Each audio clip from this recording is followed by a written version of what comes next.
the intro. Hello, everyone. Welcome to the Untitled Sickcos project, where it is I, Bears fan here. Am not the Lord of the Bears. However, I am a fan. Like I'm a rotating fan of the team. Of course, I am joined here by my three other equals. So we're all collectively 25%, just so we can cut across. Except I'm 24.9 because I stole from the Kansas. And we actually have a special guest, but we'll get to him last. Let's get to the others.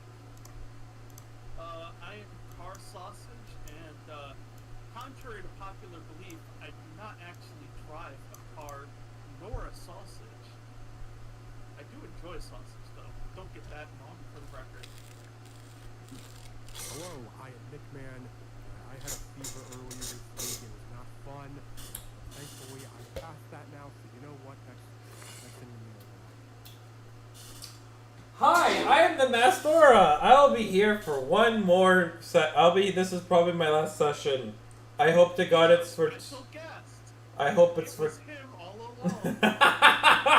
along. I hope I'm not gone for more than a week, for more than 2 weeks. I hope. But yeah, it's my last one for a month, and then I'll be going on a wee bit of a hiatus. I hope it's a 2-week, but who knows what happens. We will have something special for him towards the end of the episode. Wait, really? And of course, we have our special guest here today. Hello. I am the residential Houston Texans fan, Philly fan, and residential man of massive stress for no reason. Oh, jeez, I ordered the industrial version. What's your Number name, though? 24. Yeah, but welcome to the AFC South preview. Before we get into anything, though, we have a welcome mat, and considering Luke's not going to be here for a while, he does not get to do the welcome mat. I'm joking. Luke gets to roll it out the start of this episode. I feel like there's no better way to get things going than to talk about just how bad a team has to get in the world of baseball.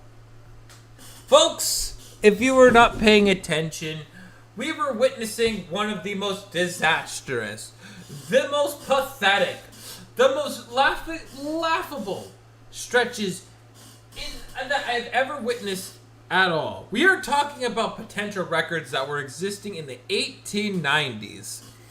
For those who haven't been paying attention to baseball, the White Sox went on a little bit of a losing streak. And I jokingly kept going, you know what? The White Sox will win when I have a day off. That day was yesterday, and they didn't play yesterday. But they finally snapped their horrid losing streak on Tuesday, beating the Oakland A's, as the Oakland A's were trolling them with Feeling Like 22 by Taylor Swift. Oh boy, are you the wrong team to talk shit. Yeah, especially since they turned all comments off, like the cowards they are. Dude, I would have loved to been in that comment section. Because, like, I love going into comment sections of losing professional teams because the memes are just, Some of the spiciest. Some of the spiciest. We're talking like the... I would have just loved to have been right there. I just wonder what's going on through the admin's head. Where it's like, you know damn well you're going to have to turn it off, and you're just wondering, I'm basically just launching a nuke right here. I am preparing to launch the nuke that will be this tweet, but no one's going to comment it. You want to dare look at the quote tweets? Oh, I know. It's like, it is to me just the most deplorable, the most cowardly, disgusting thing. Like, I know it's not the admin's fault, but, man, sell the team. Both of them. Sell the teams. You were chanting sell the teams. It's sell the teams. Jerry Reinsdorf needs to sell. And, John Fisher needs to sell. But, like, in baseball, like, it's hard to lose 10 games in a row. It's hard to lose 10. It's just given the nature of baseball, it's very you get guys that, you know, once in a blue moon can perform well. You get, you know, sometimes, you know, your fifth best pitcher twirls a gem, you know.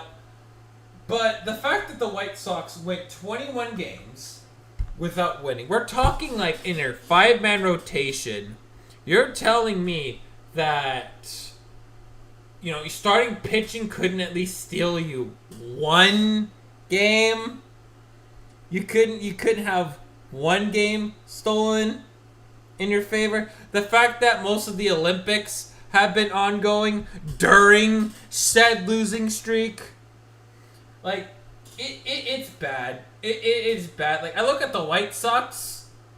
I mean, Luis Alvarez Jr., he's nice, but, like, I don't think he's a game changer.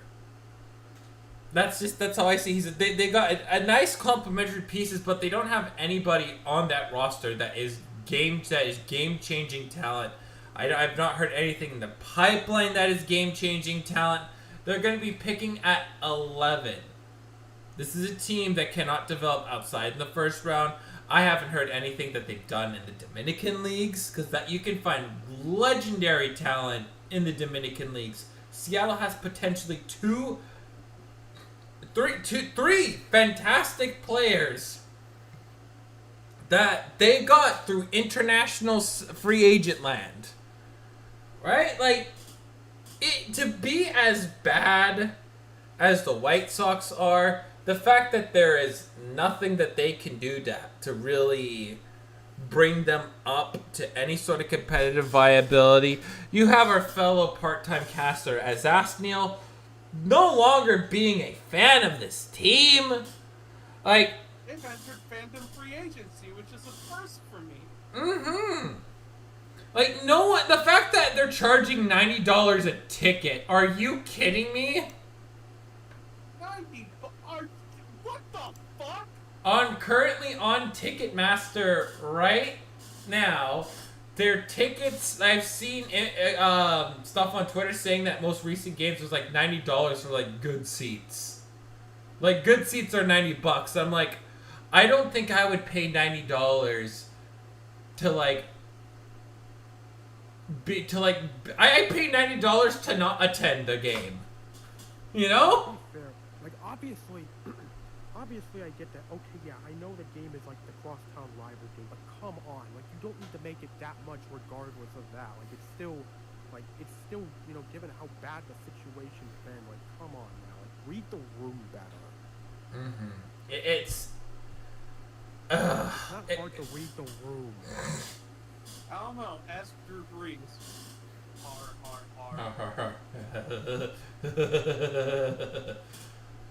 The thing about the White Sox too is, I mean, what other evidence do you need that we could eventually see the future of the White Sox being somewhere else? Oh, I was just about to say, I could very easily see this team moving to Memphis, Tennessee.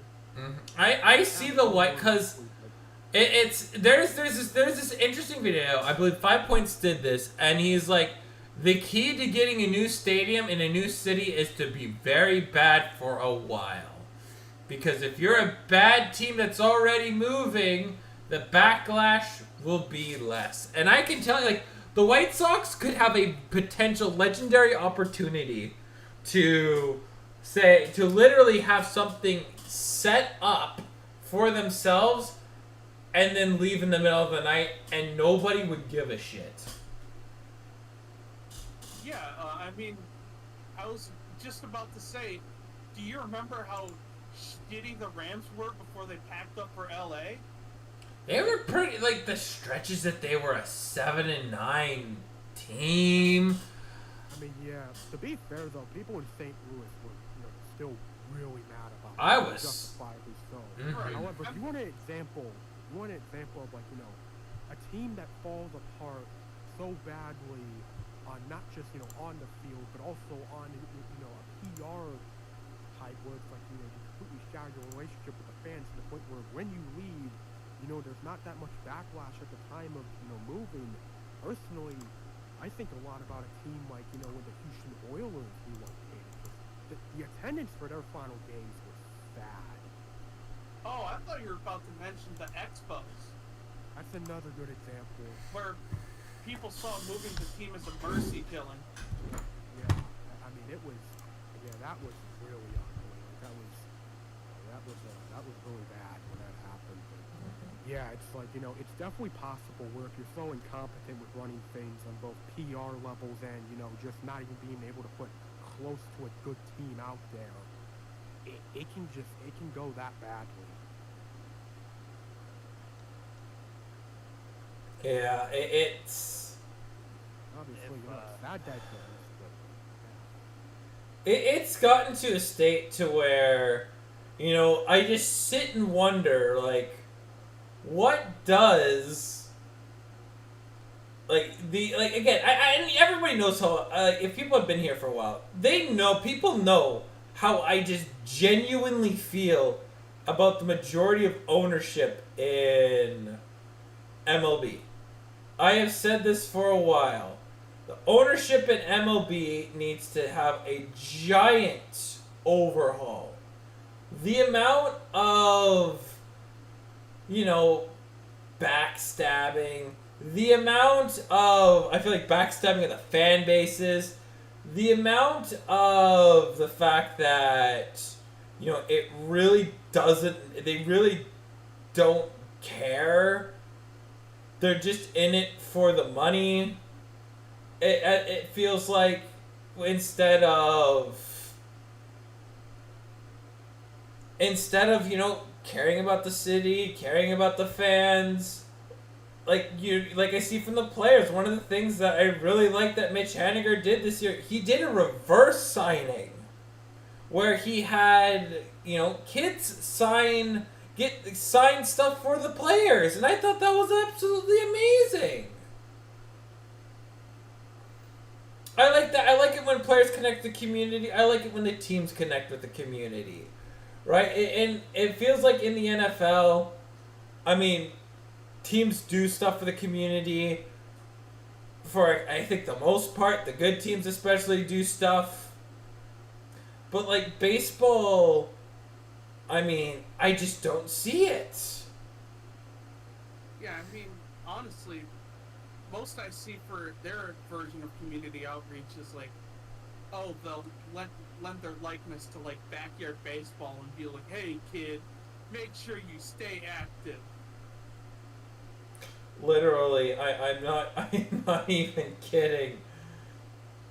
That's how genuinely I That feel. feels like the equivalent. That feels like the equivalent of hearing the NHL constantly advertise that they're on Roblox. I just find that funny. 'Cause that popped up in my head. Honestly, better youth outreach than what the MLB does. Like the MLB I like, people should know that the MLB completely failed to capture an entire generation. An entire generation, the MLB swung and missed. It's a baseball metaphor.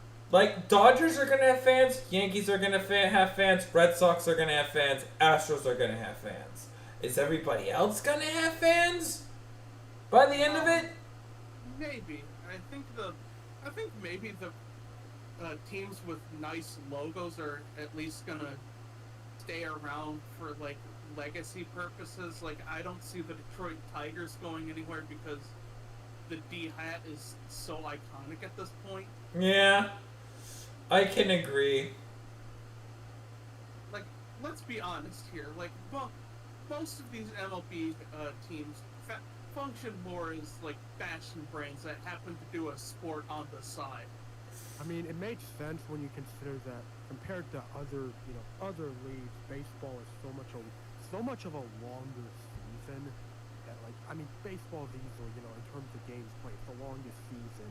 It's radically different from other sports and all that. I feel like that part of it always has to be considered because I think that's one of the things that makes baseball unique and, gives it its own identity. But I feel like when you have issues with the sport, that's definitely something where that can really kind of cause those issues to be more noticeable in a sport like baseball than, compare it to something like basketball or football. Like it's, having that long of a season, it's definitely just something I noticed. It's like, it's why baseball is so unique for the good and the bad.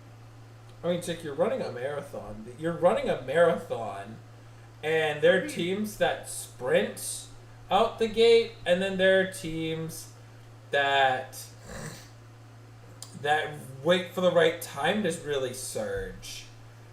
It's I one of the things, like, I follow some really obnoxious baseball fans on Twitter, and just the sheer obnoxiousness they are, like, they're talking about DFAing like 8 different depth players, and how are they getting regular plate appearances? I need 9 superstars and this and that, and they're also football fans. Football, I get nothing. They don't say a damn thing. Yeah, So, to me, nothing exemplifies baseball's poor, executions on being a fashion brand, and also poor decisions as far as reaching out to the youth. Than after Not Like Us has gone super viral, and pretty much everybody who isn't academics fucking hates Drake at this point. The MLB decided, you know what? For a few lines of our hats, why don't we collaborate with OVO, Drake's company? And to me, that's like one of the most tone-deaf things that the MLB could have done. I mean, I feel like it's less about. It's more just the fact that I just feel like it's bad timing. Come on, these are also deals that takes like years and things. So like before anything, I'm sure there was already contract signing beforehand. So yeah. it is bad timing, but like it is somewhat excusable in that case. Mm-hmm. It just feels a little, dude, come on. No, it's a total read the room moment. I agree. I mean, it could be worse. They could just make, I don't know, like Prime Energy the new energy drink of baseball, but that's just me. Yeah, Prime Energy. Or like they move the White Sox, and it's like, everybody give it up for I mean, like, as much as Green Bay Epstein didn't kill himself. like, if I'm gonna be honest, it's not. I don't find it to be the end of the world if Prime is the official energy drink of the MLB. It is probably the right move because a lot of kids watch KSI and Logan Paul. Like, that alone is connecting with the youth. As weird as it sounds, it is how you connect with the youth. That's just how I feel. That'd be like saying, well, maybe the MLB should start streaming their shit on Kick and Rumble because that's where all the kids are going, and they should have like Andrew Tate tell people about how women shouldn't play baseball.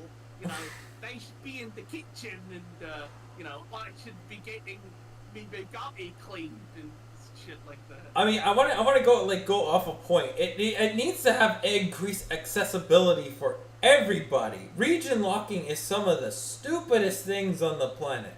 You remember I'm just how? gonna say, like, I think regardless of what we say here, the biggest problem with baseball is probably stuff like that. It's also a huge problem with hockey and basketball that isn't just the big teams like Golden State and Los Angeles.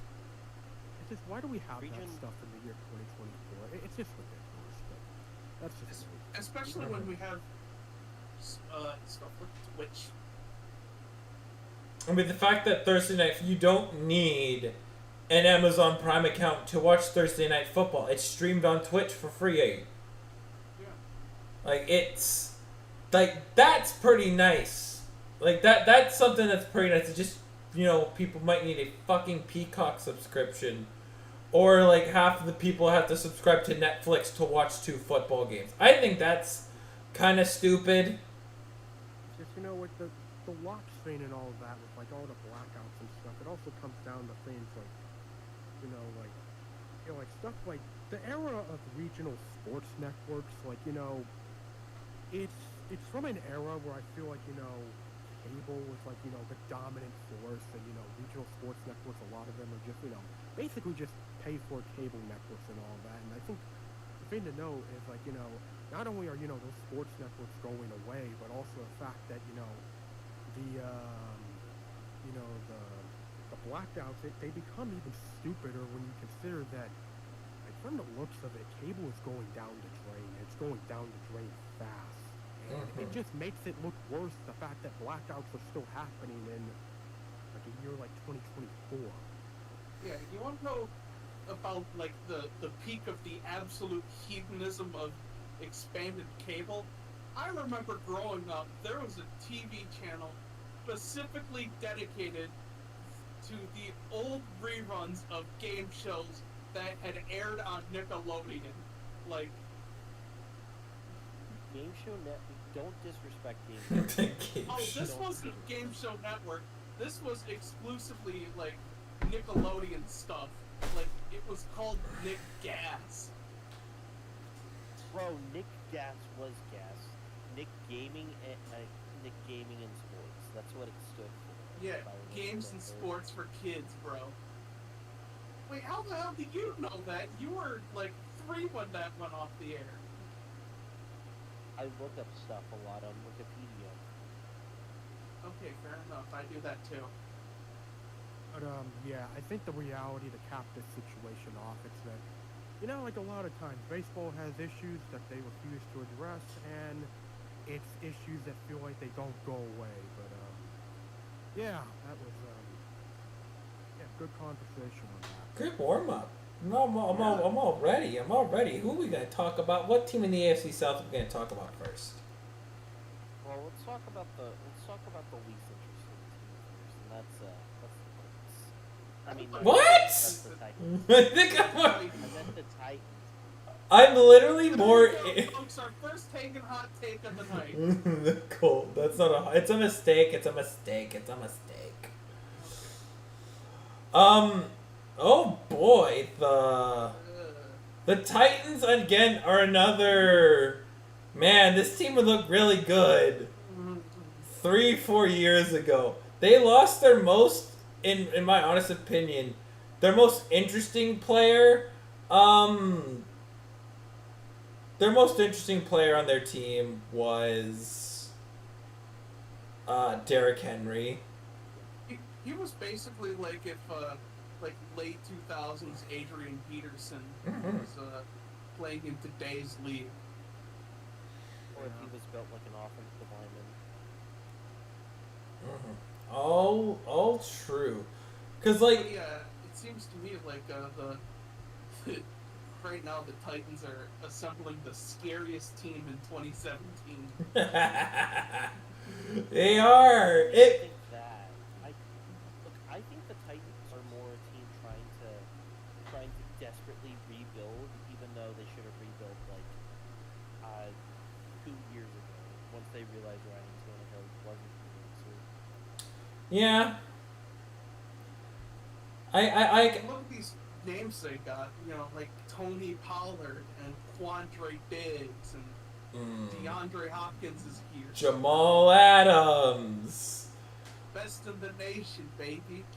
I mean, the thing is, like, and we got more reasons why Jamal Adams didn't re-sign with Seattle. It's like Seattle wanted to convert him to a linebacker, and he wanted to play safety, so there's that kind of reason about it.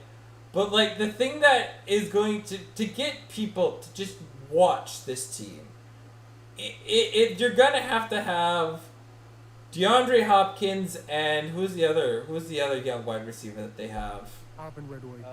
The other one. I said Calvin Ridley. The other one. Yeah, slot machine. Not Alan Boyd? who was the guy that was drafted in the first round to replace Traylon Burks? Burks? Yeah, Burks. Yeah. Who has done nothing to replace AJ Brown. Mm-hmm. Yeah, Like- nothing. The ceiling is for the receiver core, I find is high, but everything else I'm just not interested in. They cut a lot of old stalwarts.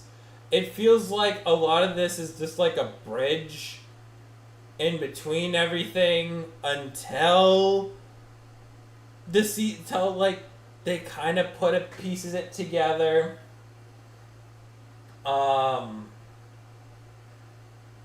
You What- know what this season is for me?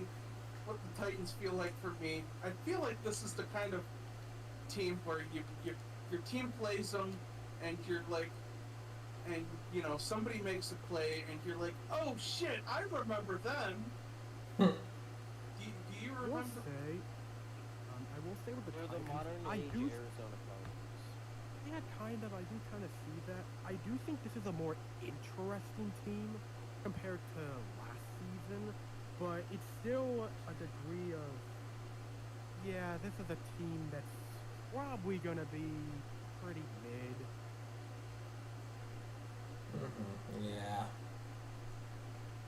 It's Like, hey everybody, remember Lloyd Cushenberry? or remember this guy? They reek of retreads. Will Levis is basically just Carson Palmer, except he's like 25 years old, and he's in the late stage of Carson Palmer's career. I still don't know what Will Levis could be. I feel like I know I feel like we do know, but we don't know. I feel like I look at games where I feel like he's performed very admirably in especially his first starts where he tossed 4 TDs, but then the rest of the way was 14 interceptions to 4 touchdowns. I feel like it feels like there's stuff that's there that he could bring, stuff that he could become, but like Oh shit, Nick Vanett is on this team? Wow. yeah. I feel like I've seen stuff like what he could be on this team. I feel like he's got a ceiling that I think is higher than I think people are going to give him credit for.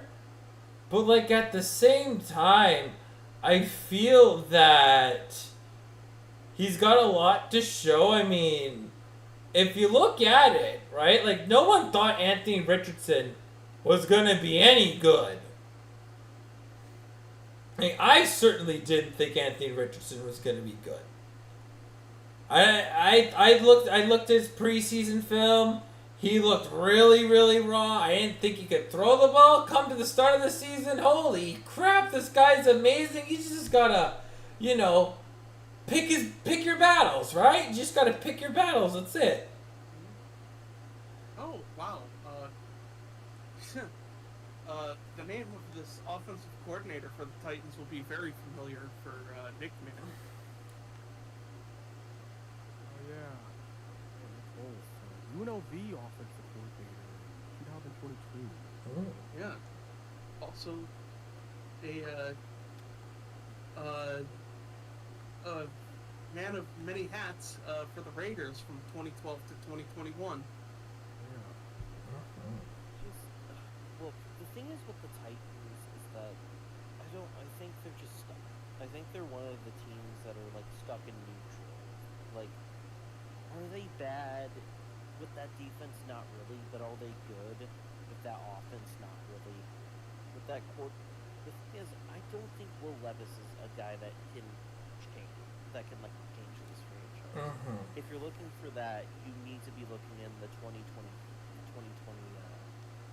Would it be 20? Yeah, the 2025 draft. If you're looking for that kind of guy, then you need to look there. Will Levis is a guy that like. Do I think if he was like put on the Niners, he would be complacent? Yeah.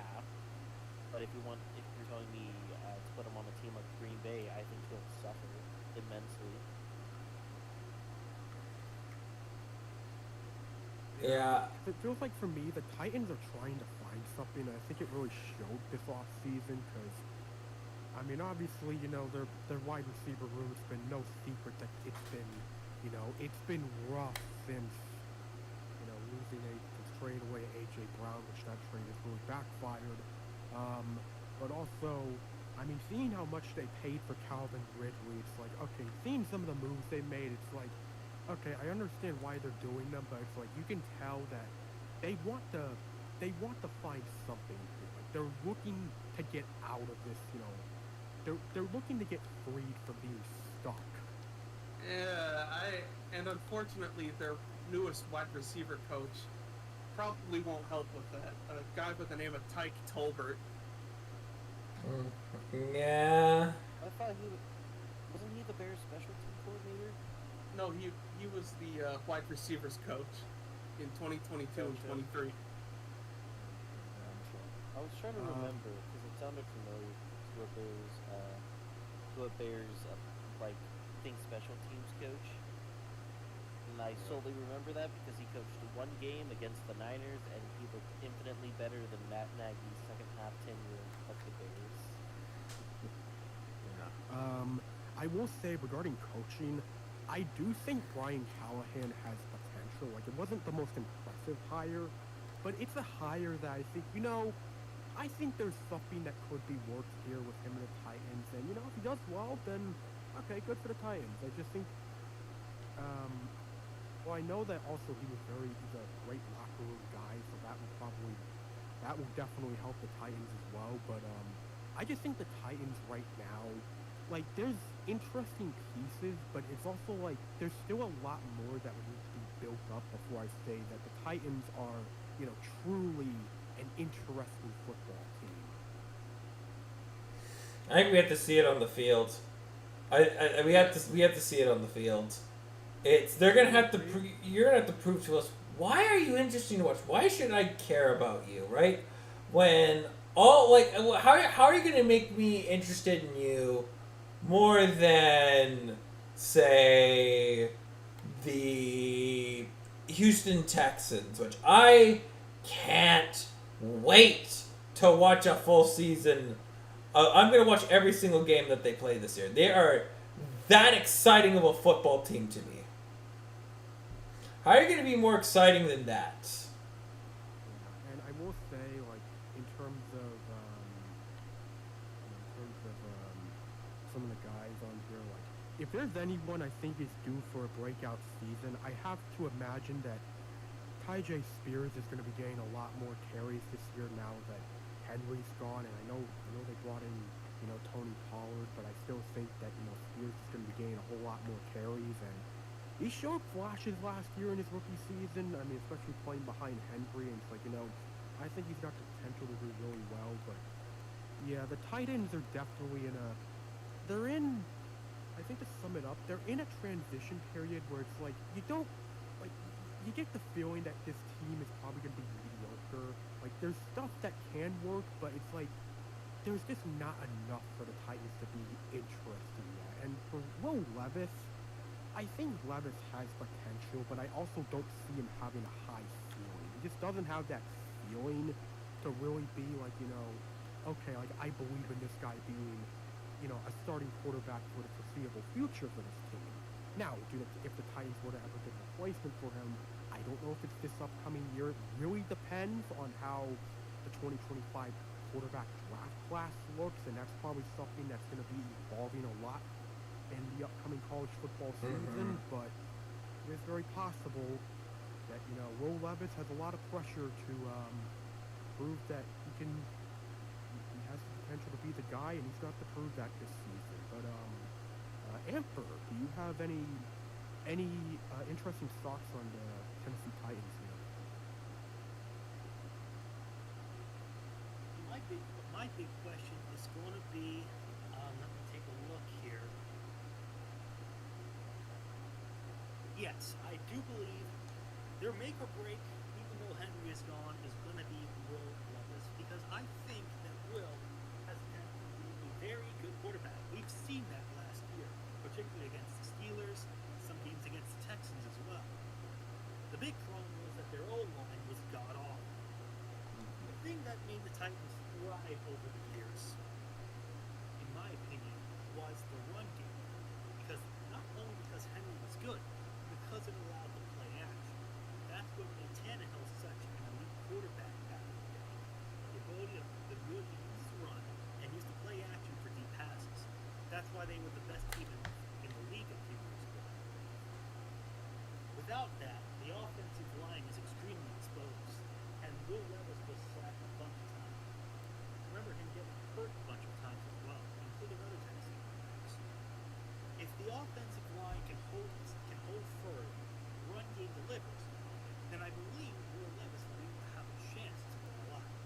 But if the offensive line can't hold, it will be another disastrous year for the Titans. That's my personal opinion. Yeah, that's an excellent point. Another Smith, I believe, is coming back. That could help as well. Interesting. Personally, what I think is, I know exactly when they're rebuilding for. I know what their timeline is.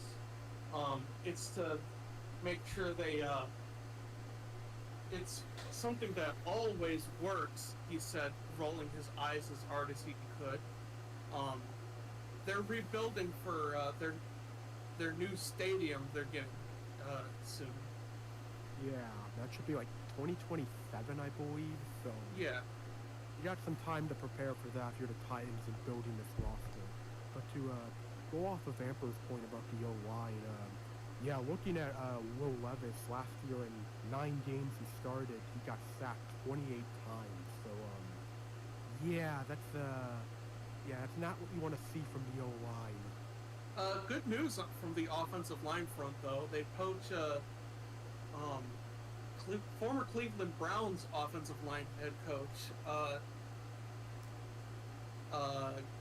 Bill Callahan, who I think put together one of the best units in the league as far as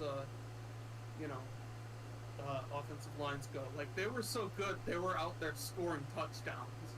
Yeah, they were. So that should definitely help the Titans, hopefully. And, you know, if the Titans are going to do well this season, the O-line definitely going to have to be a big part of that, especially with quarterback like Will Levis. But, yeah, definitely, as Luke said, like, you know, it's going to have to be seen on the field. Like, we're going to have to see them prove it.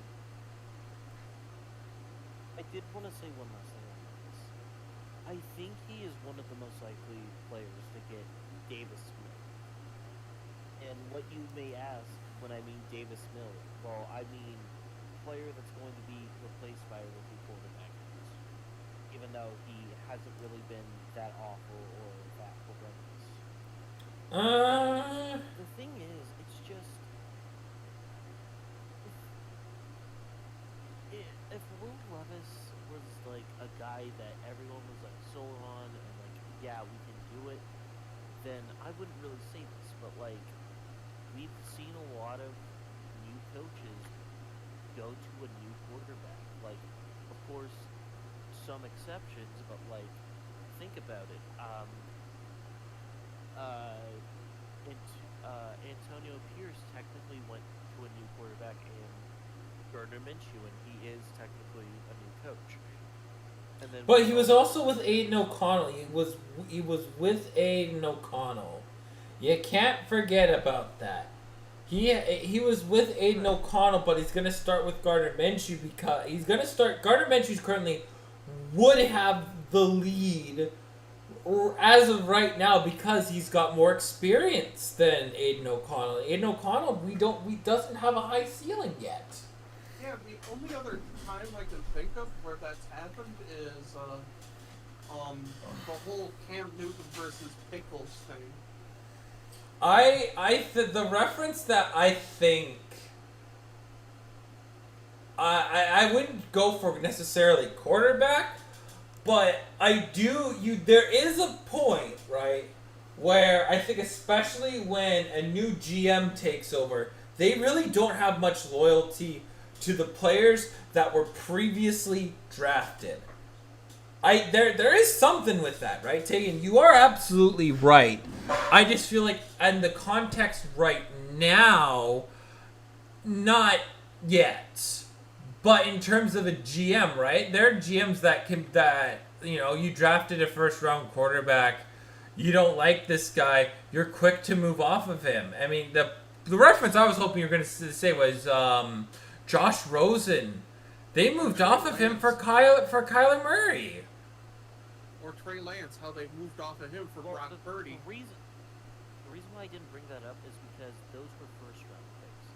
Davis Mills was like a second to like a round 2, round 3 quarterback. I didn't really feel like that made a lot of sense. Yep, beginning of the third round. Beginning of the third, yeah, but it's still there. There is a point that it's very credible. If you were not drafted by the current front office, albeit may sometimes head coach, there's no loyalty towards the players that they drafted. It's why I wouldn't be surprised if Jake Bobo got cut, although from what I'm hearing, the dude's gonna make the team. Bobo. Like, the dude, like, I'm telling you, like, there was a dude got in a fist fight with Trey Brown. Trey Brown punched him in the face. He got cleaned up, burned his ass on a route, and got a touchdown. Like, I'm telling y'all, like, I think, like, I've heard from many Seattle beat writers that Jake Bobo's been impressing lots of coaches. But there is that off chance that, because, like, if it was Carroll, there would be no question. But since it's not Pete Carroll, right? I don't know, right?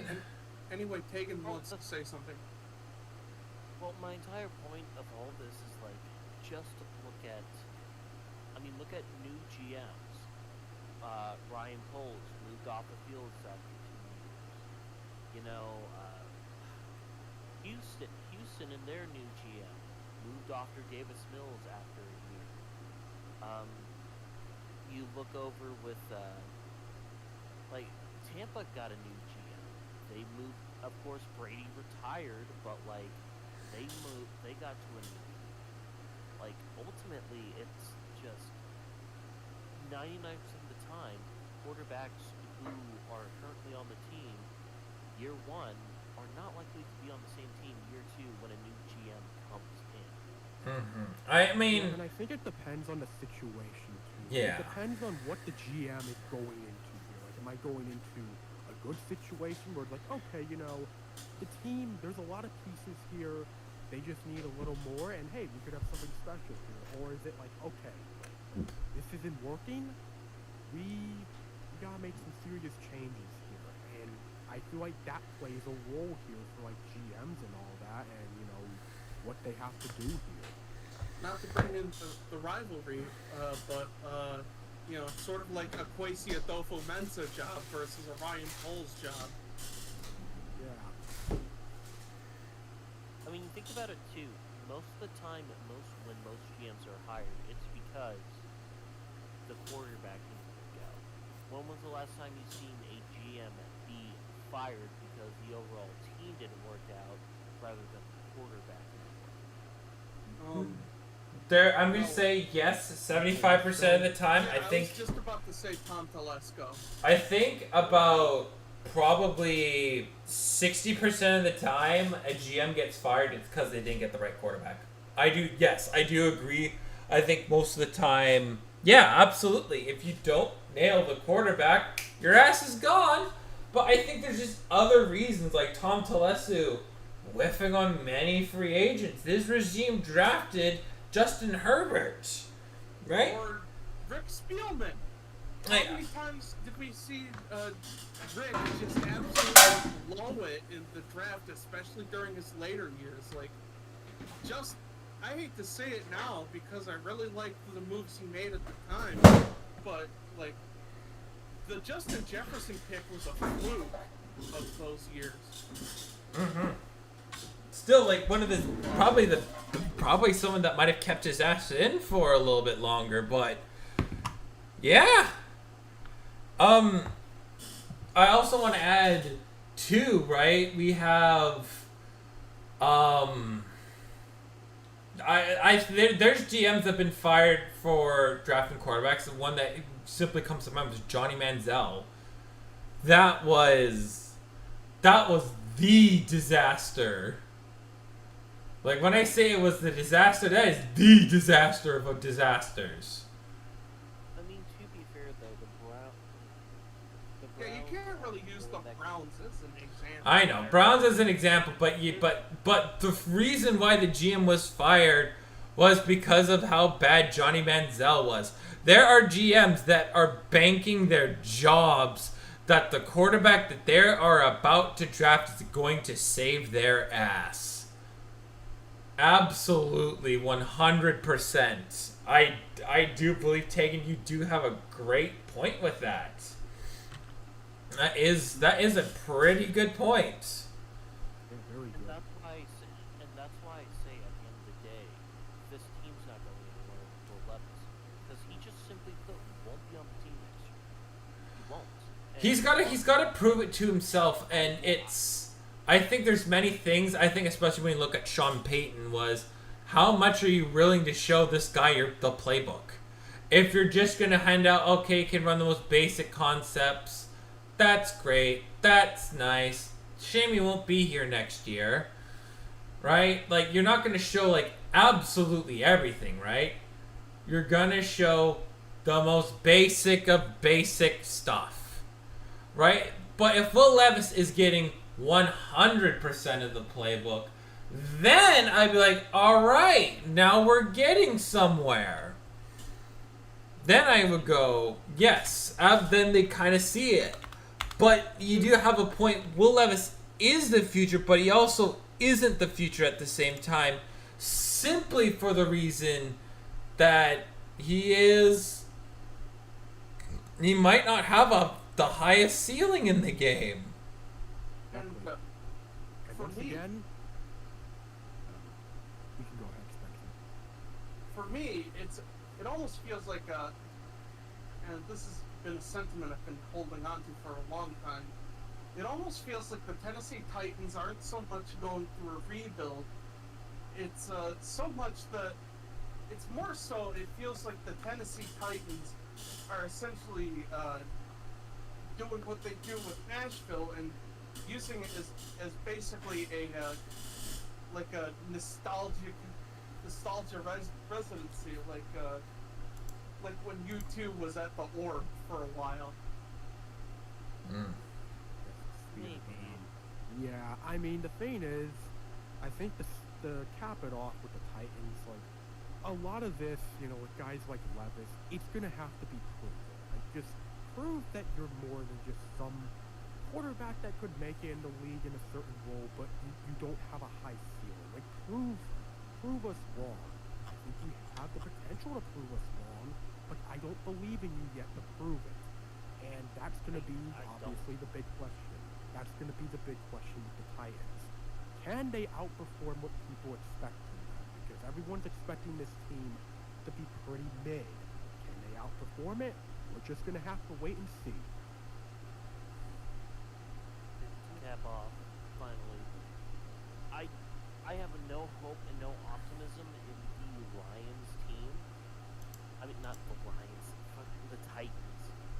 It's just, I'm gonna say this to finish it off. The Titans are a team that has no identity and are drifting nowhere. Because what is this team? Like, what are you trying to accomplish with this team? you're not competing for the Super Bowl. You could say that you're competing for the playoffs, but you don't really have the playoff roster nor the playoff quarterback to do so. They are stuck in a purgatory that I haven't seen since the 2016 Buffalo Bills, or I guess I could just say the 2010 Bills before Josh Allen. They're just stuck. They are in a downwards, they're not even in a downward spiral. They're in like the first circle of hell. Purgatory. They're in a vortex of purgatory, basically, just a constant loop. Yeah, that's why I'm very comfortable giving my floor and ceiling of 9 and 8 and saying something like, "I'll see you fuckers in 5 years when you're trotting out Najee Harris for his big revival." Why do I see that too? I see that too. Yeah, why do I, god damn it, why do I see that? Anywho, for my floor and ceiling, genuinely 3 and 15. I mean, not 3 and 15. 3 and 14, 7 and 10. I'll be honest, like, I think for the Titans, if Ryan Callahan can do well and bring a joke to this team, I can see a possibility where the Titans outperform, but it's definitely going to be, I see this being an ugly football team. Like, if they outperform, it's definitely going to have to be due to some ugliness and some luck on their side, but if they find a way to get it done, they find a way to get it done. But the floor for the Titans, because while the Titans might not be the most interesting team, I don't see this team bottoming out like some other teams probably will. So my floor is 5 wins, and for ceiling, if things go well enough, I'll give them 10. Why not? They're gonna be banking on a high ceiling, man. Oh man, they're gonna be banking on a high ceiling. I'm gonna go ceiling. I'm gonna go 9, floor 6. They're just kind of there. There's a nice number. Nice middle ground number.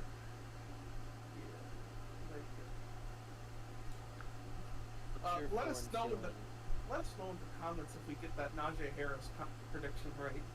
Be funny. Amper, what is your floor and ceiling for the Titans?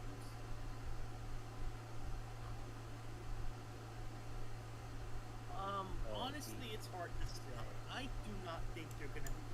I am not sure if they're gonna be making the postseason. I honestly don't think they're going to do all that great unless everything falls into place.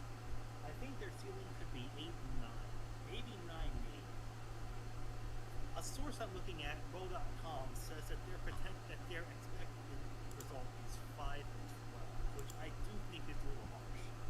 But I do think they'll probably be a 6. I think it's just a matter of things just don't. They just don't seem right. I'm not sure if their defense is going to be good. I'm not sure if their offense is going to be good. They need everything to be perfect for them to really be a good team. They have surprised before. 6 to 8 wins. Kind of all in agreement.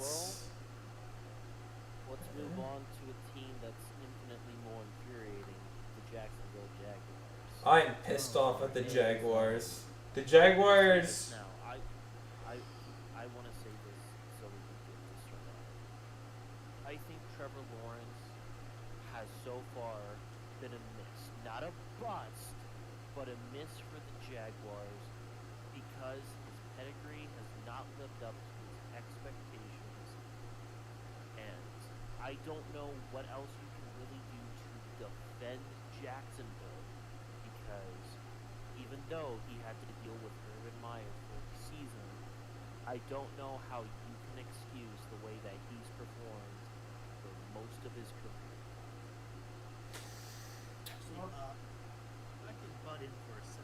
Remember that he actually was finally living up to his pedigree for the longest time last year. I think they were 8-9-3. And that was when Trevor Lawrence got hurt. And he was not the same ever since. And I don't think he ever recovered from that injury. I know that may be a cop-out, but that's what I feel. He was not up to his full. And that's what happened to Baker Mayfield in 2021. That's a good point. Except with Baker, you saw something. I have never seen you saw something with Baker in 2020. You saw something with Baker in 2018. You saw something. You saw something.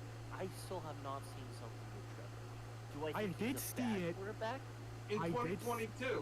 22. I did see it in 2022 when he had over 4,000 yards, 25 touchdowns, just 8 interceptions. I saw that year, especially that second half. Cause I remember how bad the first half of that season went for Jacksonville. I mean, this was a team that during the first half of that year, they lost to the Nathaniel Hackett Broncos. Like they were struggling mightily. But that second half of the season, it saved them, and that was the first time we really saw, hey, Trevor Lawrence. Looking like Trevor Lawrence finally. But last year, yeah, it was definitely a reverse of 2022 where they got off to a strong start. They were to go off of Amper's point, they were 8-3 after week 12, and then that Bengals game on Monday Night Football was the beginning of the end. Trevor got hurt. They suffered some more injuries around that time. I know they lost Christian Kirk, which that was a big loss for them. But yeah, and then after being 8-3, they went 1-5. Missed the playoffs, being capped off by the fact that in his final game as a Titan, Derrick Henry completely owned the Jaguars, and that was a very fitting way for his time with the Titans to end. And you know what, the Jaguars, seeing how last season went and seeing where we're at right now with Trevor Lawrence and all that, look, I'm just going to get it out of the way. If the Jacksonville Jaguars don't make the playoffs this year, Doug Peterson and Trent Baalke are both getting fired. Like, there's no other way around that. They're both getting fired if they don't make the playoffs this year. Especially with how last season ended, because that was inexcusable. Like, the way last season ended infuriated me. That was fucking infuriating to watch that. I mean, not to mention, I'm still waiting for the guy to break out. Like, they picked, oh my goodness, I'm blanking on his name because he hasn't been good. What was his name? Travis Etienne? No, the other first round, the first overall pick, not named Trevor Lawrence. Trevor Lawrence. The other, Trayvon Trayvon Walker. Walker. Yeah, Trayvon. Wow. Holy crap, I forgot about him. He's the first overall pick in the draft after Trevor Lawrence, and he's been nothing. He might be the most forgotten first overall pick since, like, Luke Jokel. Like, he might be the worst first overall pick that I have ever seen. Well, I have ever, like, again, probably since, you're right, Spencer, you're right, probably since Luke Jokel. Right, like, we're talking, like, It's been 2 seasons. you're right, absolutely, it's been 2 seasons, but if he doesn't break out this year, remember, they picked it, they could have had Aiden Hutchinson. Thank you, that was, I was, Gardner. Could have also had Sauce Gardner. no, they were gonna go defensive line. Yeah, They're- still, if we're still though, they did kind of need quarterback at the time as well. Well, They it's did. fitting you guys bring up the defense. I'm actually really glad you brought it up because, yeah, I remember seeing this because I saw Jaguar Gator 9 made a tweet about this, and I just thought it was so interesting hearing about this because all I could think of is like, God damn, no wonder this team looked so lazy last year. But so new Jaguars defensive coordinator Ryan Nielsen, he asked an unnamed Jaguars defender, like, how much time did y'all spend like discussing alignments in 2024? How much time did you spend doing that? And the player's answer was, we did none of that. Like, we literally never discussed alignments last year. And I'm just sitting here like, geez, Excuse me? like, huh? Who was their defensive coordinator last year? I need names, cause like that's inexcusable. I mean, we've heard. Mike We- Caldwell. Mike Caldwell. Oh, God. Oh, boy. Who is Oh. currently the linebackers coach for the Raiders. Yeah, that's a step down, eh? Yeah. Okay.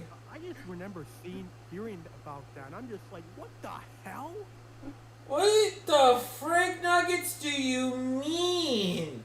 Like, I mean, especially like, especially like, I feel like Jacksonville just has a culture of mediocrity. We know about, like, we've heard stories about from Uche about just how poorly some coaches handled themselves in many situations.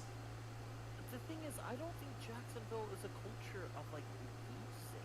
I think they're still one of the youngest teams in the NFL. I think their culture, I think they're still trying to find it because this team has accomplished more than what most other teams have done, like in their first like 30 years of existence. And here's the thing. Two AFC championships. I want to say, They have multiple top 10 quarterbacks in their career. no, Plenty. not multiple. They had one guy. Mark Brunell. I think Mark Brunell was it.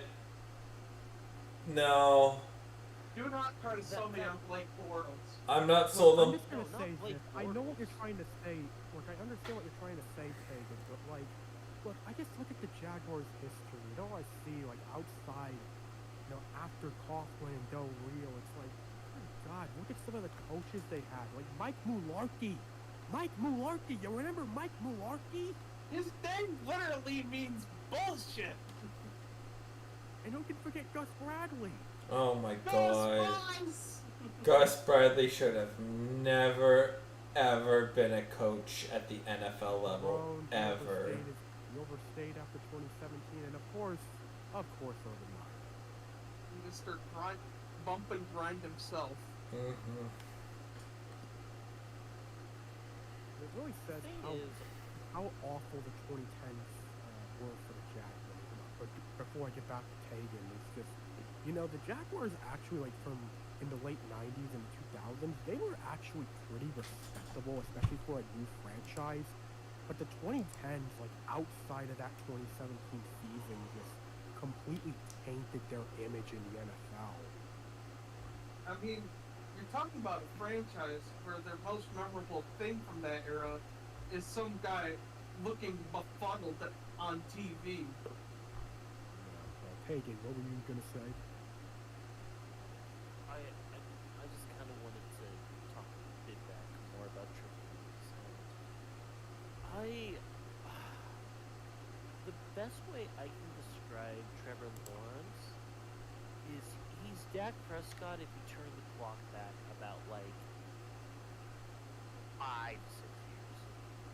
He's not the best, and like he's a competent quarterback that can get the job done.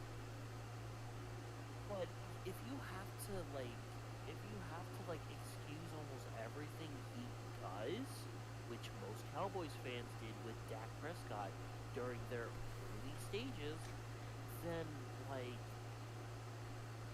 at some point you have to start giving him some slack. And yes, he has had one of the worst luck a quarterback has ever had. He is right next to, ironically, Andrew Luck in the worst hands dealt from a first overall pick standpoint. However, we're not giving Bryce Young that same treatment. We've immediately just given up on, most of the NFL has already given up on Bryce Young. But he had arguably a similar situation to Trevor Lawrence and how just completely fucked his ownership, how completely fucked just everything was for him. And yet, Trevor Lawrence gets to have a pass? No, I think Trevor Lawrence needs to start to live up to expectations, and until that happens, I'm going to call him a miss as a first overall pick. I agree with what you're saying. I agree that, yes, he needs to do better. He needs to live up to those number one pick expectations. However, I think the difference is, look, we've seen already that Trevor has the potential. We've seen him show the potential. He had a good 2022, and he was having a nice 2023, or at least an all-right season until all shit went to hell in the second half. Now, obviously, still, even despite that, that still means that, okay, Trevor still has a lot to work out here, and that still needs to be, fixed and all that.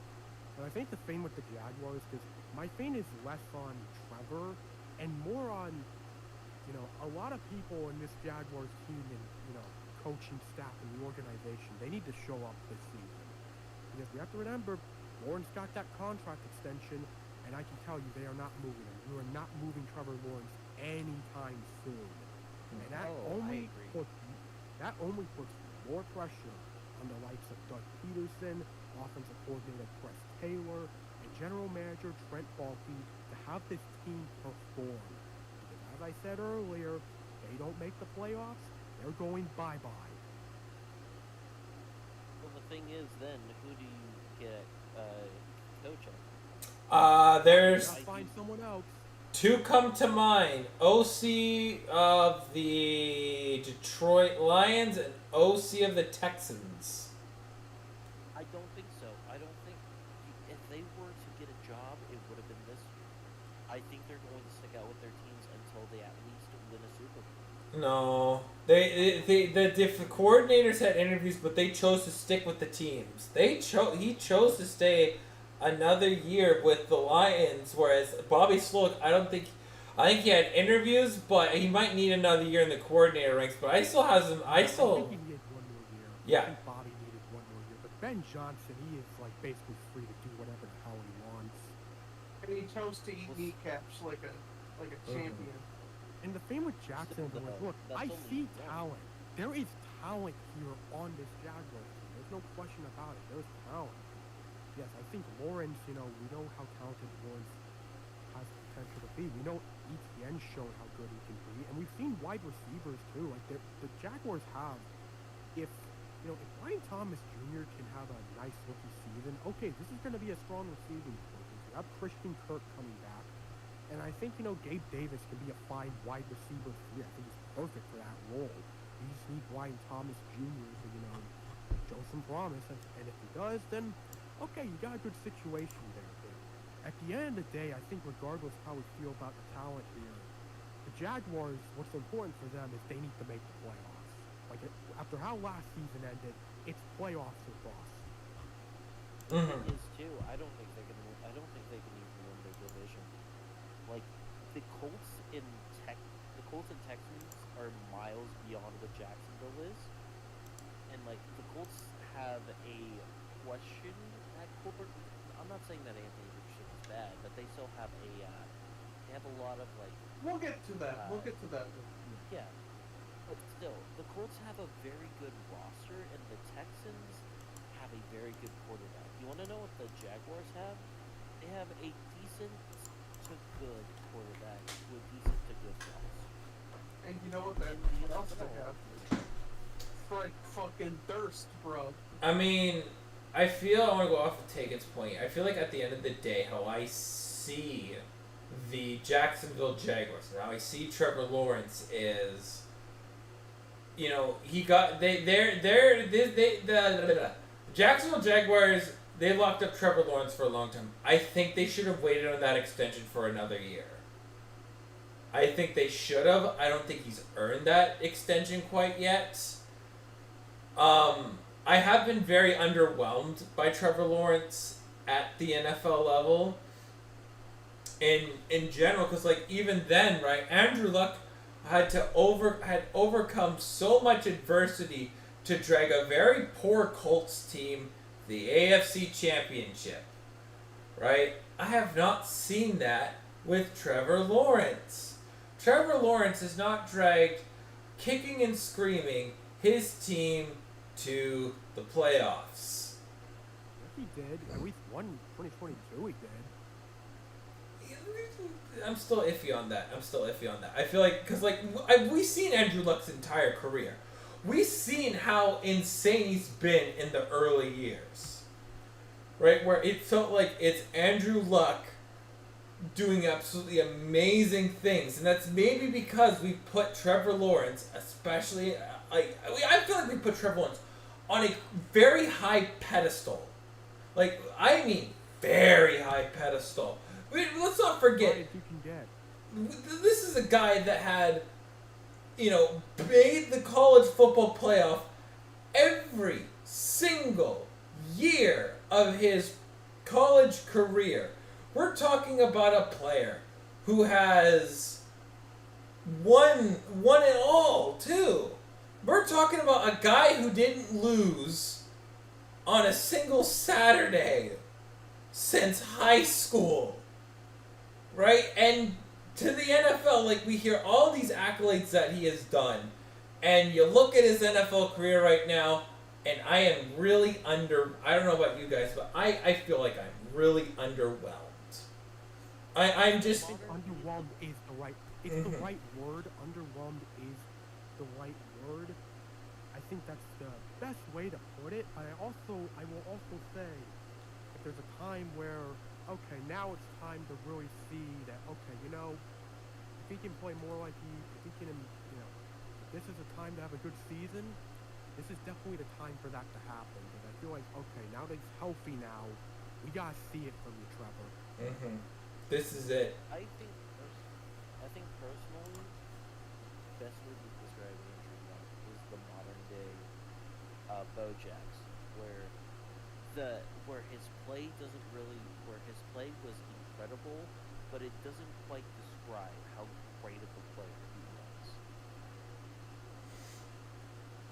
We'll see what happens with Mr. Trevor Lawrence. I want this guy to ball out. I want him to play up to what the ceiling we all thought it was, and we all thought he was going to be an A guy, like an A-level QB, A+. But he's more of a B+ right now. You know where I put him?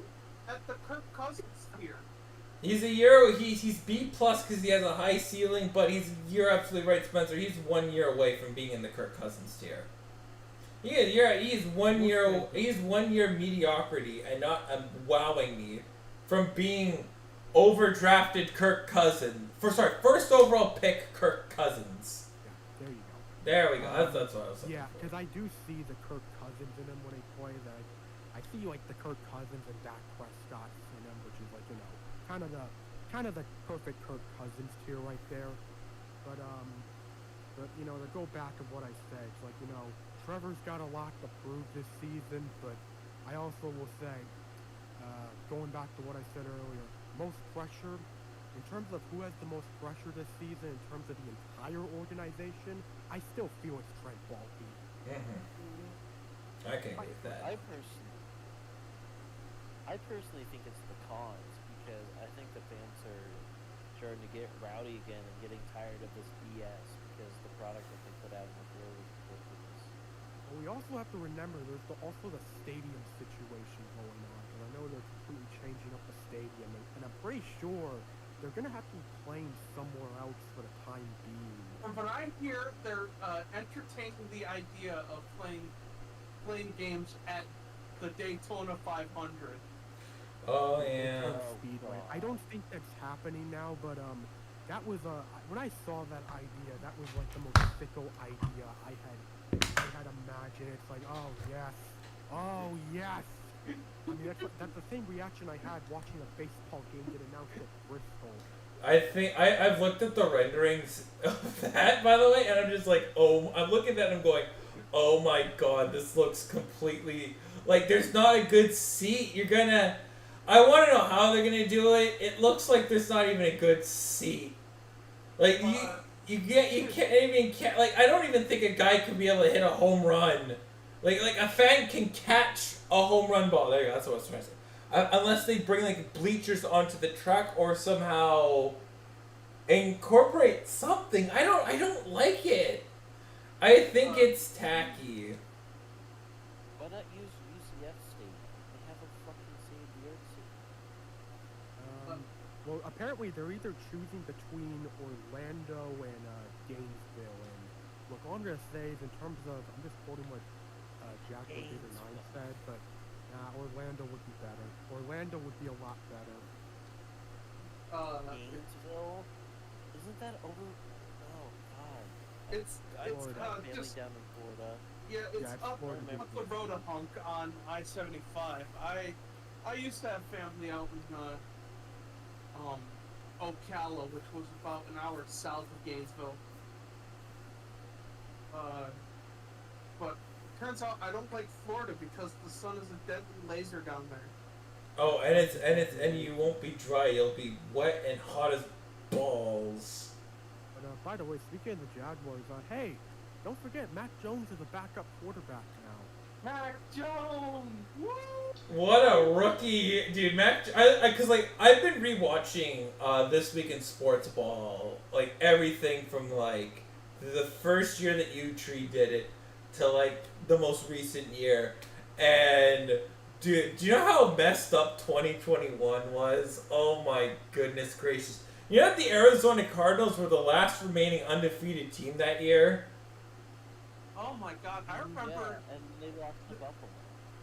Mm-hmm. Wait a second, Like, do you remember how, like, I'm going back on this, and I was like, I remember, like, how exhausted I was watching the 2021 season because of all the frickin' nonsense that was going on, you know? Wait a second. Oh wait, he's been here a while. I was gonna say, the Jags OC is the Jags QB coach is fucking Mike McCoy. Former. Yeah, Mike McCoy. There's some other names I think I remember here, like Bill Rauscher. Who, he was one of the Mike Zimmer guys on O-line. Yeah, there's a lot of names that are coming out, and I'm just looking at them, and I'm going, holy! Like just looking at the events that happened. We all remember that the Cliff Kingsbury made the playoffs. He got an extension that was fired a year later. Like, Yeah.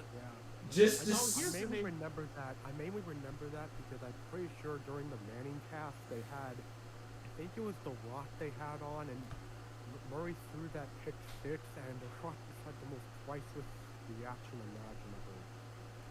Here's a name you might remember. Hey Luke, do you remember Heath Farwell? no. I don't think so. I don't. He was on the Seahawks from 2011 to 2014. Oh, I'm not gonna remember 2011 to 24. I'm not gonna remember anything like depth guys from like at all of the Seahawks until like 2020 or 2021. I will not remember any depth players. Right, because he was a linebacker, actually. Because I wanted to mention that because he's now the special teams coach in Jacksonville.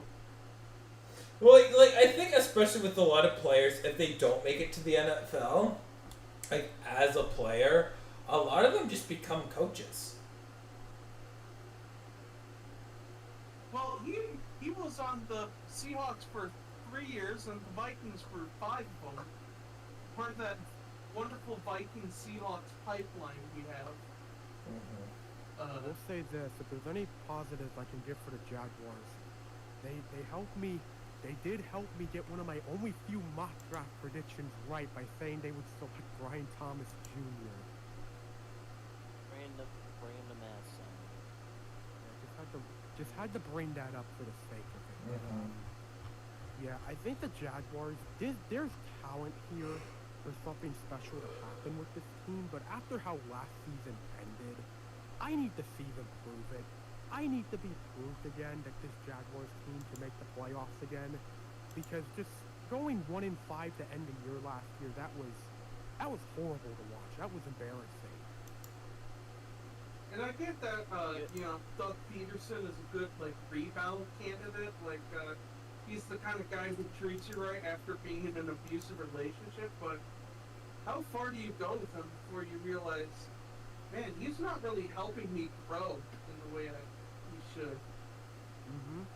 This season's gonna show whether or not, hey, keep him around or go searching again. Mm-hmm.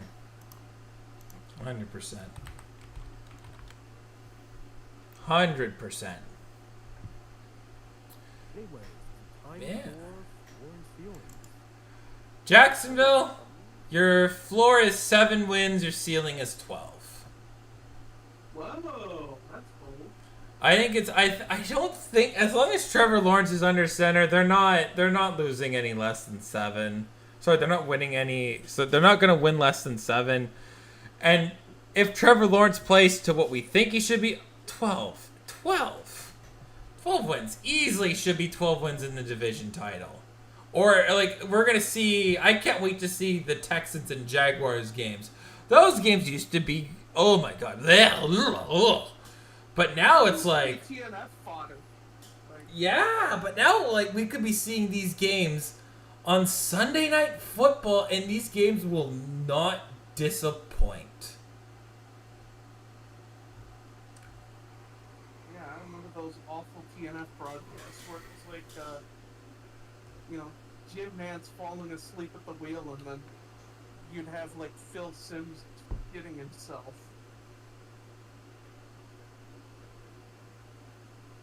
I'm going to give Jaguars a floor of 5 wins and a ceiling of 10. I'm gonna give Keep the in Jags. mind, they play. I did want to say this too. Keep in mind, they played the toughest division in the NFC this year. AFC. I mean, you mean NFC? They play the toughest division No. in the NFC. Oh, okay. Yeah, the NFC North. Yeah, okay.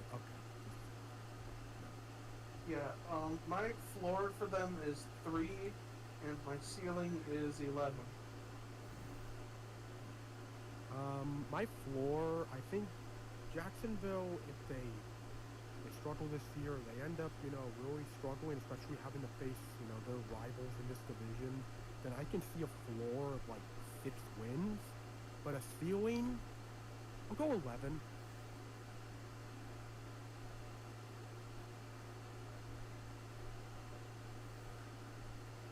Gosh, who's Amber? there?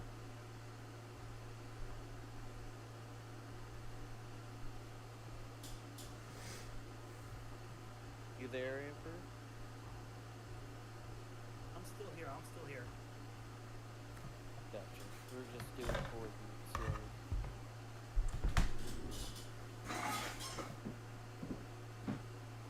And we were wondering what yours was.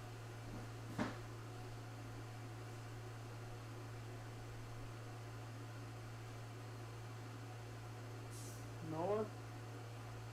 Yes. What are your floors and ceiling for the Jaguars?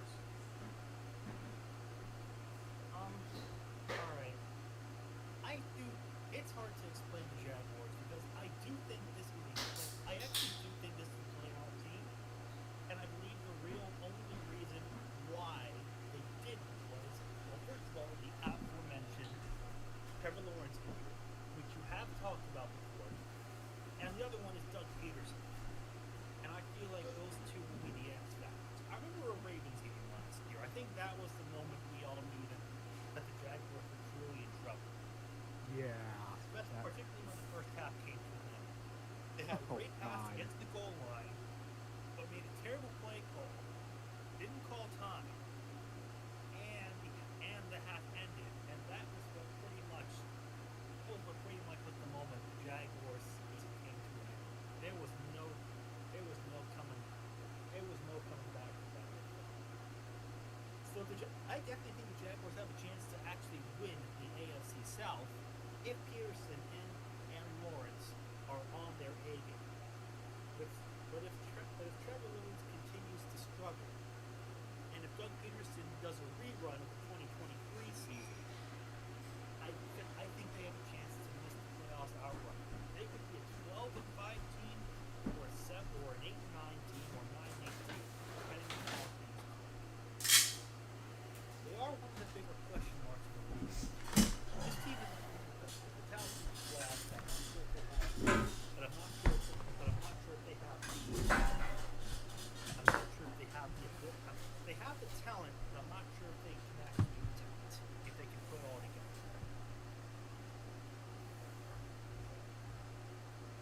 They have the talent, but not necessarily the drive.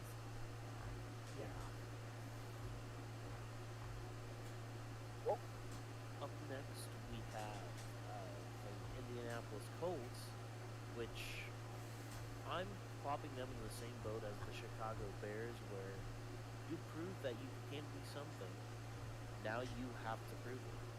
And the thing is, I think this year, the Colts being a healthier team with a new system under their belt and being able to, get a full year under. It's not Shane Steichen, right? Or is it?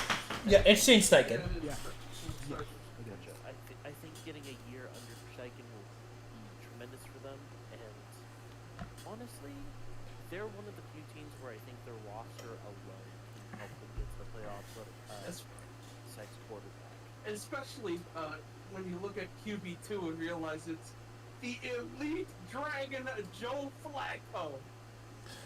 I gotta say, I really like Shane Steichen as a head coach. The thing is too, if anything goes down with Anthony Richardson, they have a quarterback that can probably lead them back to the playoffs. Now, granted, it may just be Cleveland voodoo magic, but I mean, Joe Flacco didn't do too bad during his tenure with Cleveland. So He Well, did. you know, He exceeded expectations big time. He's elite. Joe Flacco Yeah. is elite. Just like those memes on the 4chan sports board. Is elite. Other than that, I think the main thing with the Colts is that if this year you don't make the playoffs, then there is something you do need to address. However, if you do, there is no expectation to really win a playoff game. I think everyone's kind of decided, hey, if you make it, then that's good enough. Now, if you win a playoff game, that's great and everything. But they're in one of the few lucky situations where they get to make the playoffs, and if they lose, guess what? Everyone will still root, everyone will still be happy for them because they were good, because they were what they were reaching this year. They're in a really odd area this year. You know, It's just I think this would be a team I would put in the playoffs if they were in the NFC versus the AFC. you know what? if I were, I don't usually envy the job of a football general manager, but I'd say, personally, I feel like Chris Ballard's job is enviable because he's basically running on easy street as far as expectations go. Let's say a little column A, a little column B. I feel like the Colts are still an elite wide receiver away from really being something truly I special. like the Penix. I feel can be that Oh, wide receiver. Pittman. Yeah, Pittman. But like good, but not like I like Pittman, but like I'm talking about like you get somebody from the draft and he's like a grand slam. That's what I mean. I mean, They're missing something like an Edgerrin James. Yeah, I was gonna Got say this with the Colts. I was gonna say this with the Colts and the receivers because, yeah, Pittman had a very strong season last year, and they did draft Adain Mitchell, which really fell down the boards, and it was really nice to see the Colts get him. And when they were asked some questions about, hey, he's got some, we've heard he's got some, like attitude issues, and the Colts, pretty sure like I think it may have been Ballard or something, like he just completely, like immediately, like dismissed it. It's like he just completely shut down the reporter when asked about them, which I thought was pretty nice because, Mitchell, seeing Mitchell in college, the dude is extremely talented. Like, I know damn well he's got a very high ceiling, especially in the system that the Colts are running. Now, for me with the Colts, I feel like the biggest thing for Indianapolis this season in terms of analyzing this roster and how they'll do is staying healthy, because obviously we saw Anthony Richardson, he got hurt early in the season and was out for the rest of it. And I will say, I'm also bringing this up because we're talking about wide receivers, and I know Josh Downs suffered a high ankle sprain in practice, so not ideal to see that, don't want to see that. But the Colts, there is definitely potential here. I still have a lot of question questions about Anthony Richardson because we saw some really good flashes at the start of the season last year. But because it was such a small sample size, I just want to see more from him. I want to be able to see more from him. I want to see him have a full season because I really want to just see how truly good he is. And it's not to doubt him, it's just I really do want to see more from him because it was really a shame to see him only play 4 games last year due to injuries. And you know, I think the biggest thing to note with the Colts offense is obviously an incredible job, you know, Shane Steichen did last season. And we've seen it. We've seen it wherever he is, and I feel it's fitting to call him a quarterback guru because wherever he goes, a quarterback plays great under him. And Justin Herbert, when he worked with Justin Herbert in 2020, had his best season. 2021, 2022 with the Eagles, Jalen Hurts really developed in those years. And, you know, I just feel like he's done a great job so far. And I have to remind myself that last season, I thought the Colts were going to be one of the worst teams in the league. And then, they were only a game away from being in the playoffs. Yeah, I So, seriously thought they were going to be like 5-12 territory.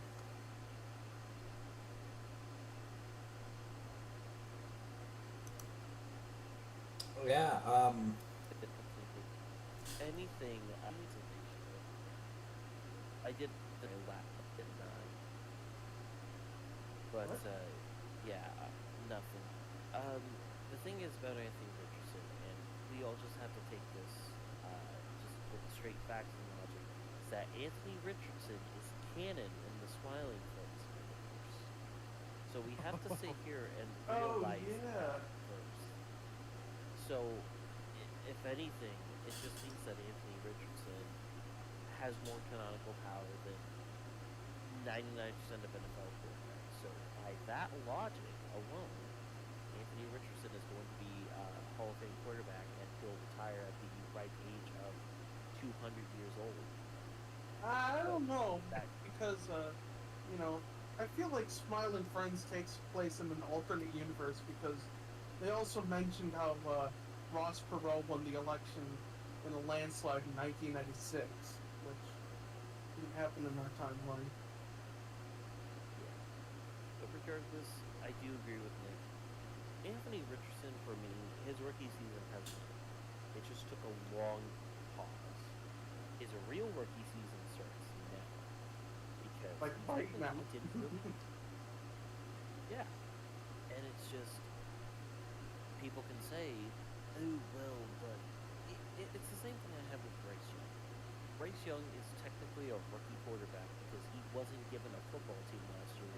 He was given 10 guys on Pop Warner and said, good luck. I'll talk more about And- that in the Sickcos guide. Yeah. But other than that, it's just, it all just depends on how Richardson plays. And Richardson, when he did play, he was really well. But one thing that we have seen with a lot of running quarterbacks is that they are very prone to injury.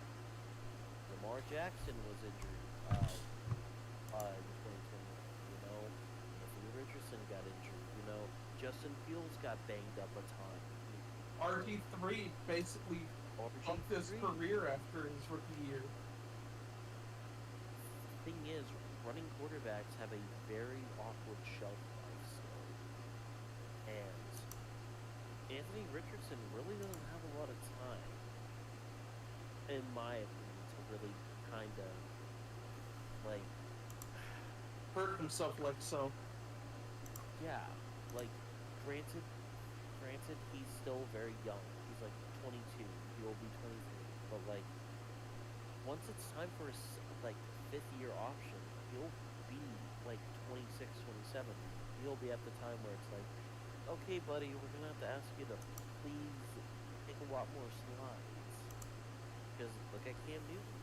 Cam Newton ran through everything. And by the end of his career, he had a weaker arm than Drew Brees in his later stage of his career. Yeah, pretty much the only two memorable things about him, the later stages of his career, was, you know, him slumping in on the bench during the Patriots blowout, and the "I'm back" game. I'm back! I'm back! I still love that so much. Your mic caught none of that. Oh, where he goes, I'm back! Yeah, I'm that's back! Yeah. So I don't want to be, not trying to be too loud. Oh, I also do want to say this too. As much as I think the Colts defense is really good, which they are really good, they are one of the more older units in the NFL, and they're really getting up there in age. Like, DeForest, he's a great DT. More like the Forest Boomer, am I right? But he's 30 years old. Yucca. I'm sorry, but like he is getting into old status. For 128. He's not 30 yet. He's getting there, but not yet. That's not yet. Yeah. Not Birdie's not that age yet, but if he starts to slow defense? down at some guys, there's still guys that in their 30s that still do well. Like, come on now, let's not start acting like this is like running backs again. Mm-hmm. No, I'm just saying realistically, most DTs don't go until their 30s. Most DTs fizzle out when they're 27, 28. So him, that's more. I feel like most average guys, you know, they peak at, you know, their 20s. When they hit 30, it's their decline is very noticeable. That I will say.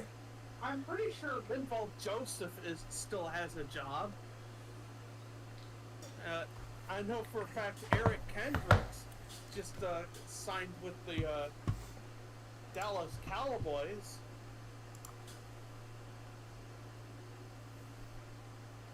Oh, Linval is a free agent. Neat. Most recently played with the Buffalo Bills in 23. I'll be darned. Mm-hmm. But we'll see what happens with the Colts. But my thing with is that when I say something about Anthony Richardson, I feel that with Anthony Richardson, it kind of was a good scenario, right? A good scenario.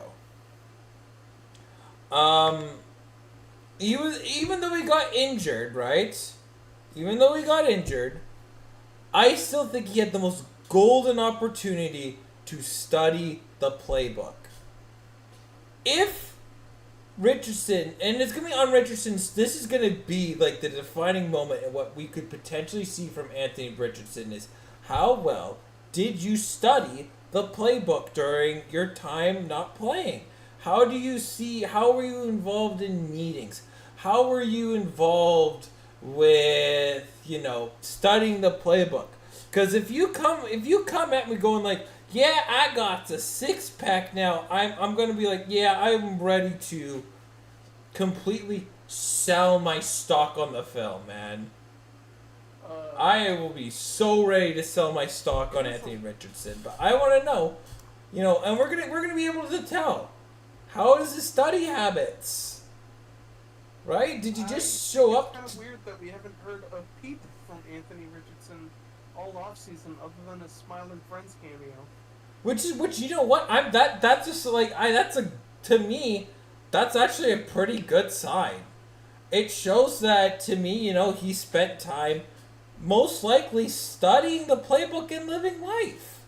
Right? I haven't seen pictures Mac Jones had a rookie year. Do you know what he came back with in his year 2 was a 6-pack? Guess who rapidly declined as a player? Mac Jones. Moral of the story is being buff is overrated. Yeah, exactly. It's more of the same thing where if you're more interested in being in the weight room, that like I'm fine if you're a wide receiver and you're in the weight room wanting a 6-pack, showing off your Herculean body. I'm fine with that. But if you're my quarterback and you look like Patrick Mahomes, that's not that people are like, oh my god, he looks so unathletic, so not fit. I'd rather my quarterback be studying the playbook, studying plays, than being in the weight room. Well, I mean, you remember seeing like that one picture of Eli Manning on the beach? Mm-hmm. And guess who's got 2 Super Bowl wings? Eli Manning. Yeah. I mean, same thing with Peyton. I think Peyton Manning's got the same bod too. It's you don't need a 6-pack. And one of those things that I'm really happy I did see is Anthony Richardson not going on social media and posting about a 6-pack. So I would be assuming, I mean, it wouldn't be wrong for me to assume that I think the man's been studying the playbook. I have a really high expectations for Anthony Richardson this year because even though in his limited action, he showed to be. I think the Colts were going to make the playoffs even if Anthony Richardson is starting. Like, we're going to have an amazing division duel between 2 incredibly amazing quarterbacks in C.J. Stroud and Anthony Richardson, and add Trevor Lawrence on that too. Like, the South is going to be a brawl. Remember when these games were like relegated to the Sparrow Dennis spot? Exactly. Like, these games, like, especially growing up to when I've been heavily paying attention to football, right? Like, starting my days of high school, right? I thought the AFC South was probably the biggest joke in football. Like, the biggest joke in football. Now this division, oh my good lord, is it one of the greatest division with all young quarterbacks and to be very entertaining. Yeah, I'm very ready for it. Like, this division alone has me so excited. I am giddy as a schoolgirl. Yeah, I remember when the quarterback competition was Marcus Mariota, Blake Bortles, Andrew, the rotting husk of Andrew Luck, and who was Deshaun Cosby before he was oh my god, Brock Osweiler, Deshaun Cosby before he became Deshaun Cosby. Tom Savage. We've come a long way. We've come a long way from the dark times. Matt Schaub when he wasn't busy on the Falcons. Oh my god, Matt Schaub. Miracle Case Keenum. We're bringing all the feels back. This is nothing but all the feels. This is all the feels. Oh my god. Oh man, just sitting. Oh my god. When people tried to make Zach Mettenberger a thing. Oh good lord, Zach Mettenberger was not.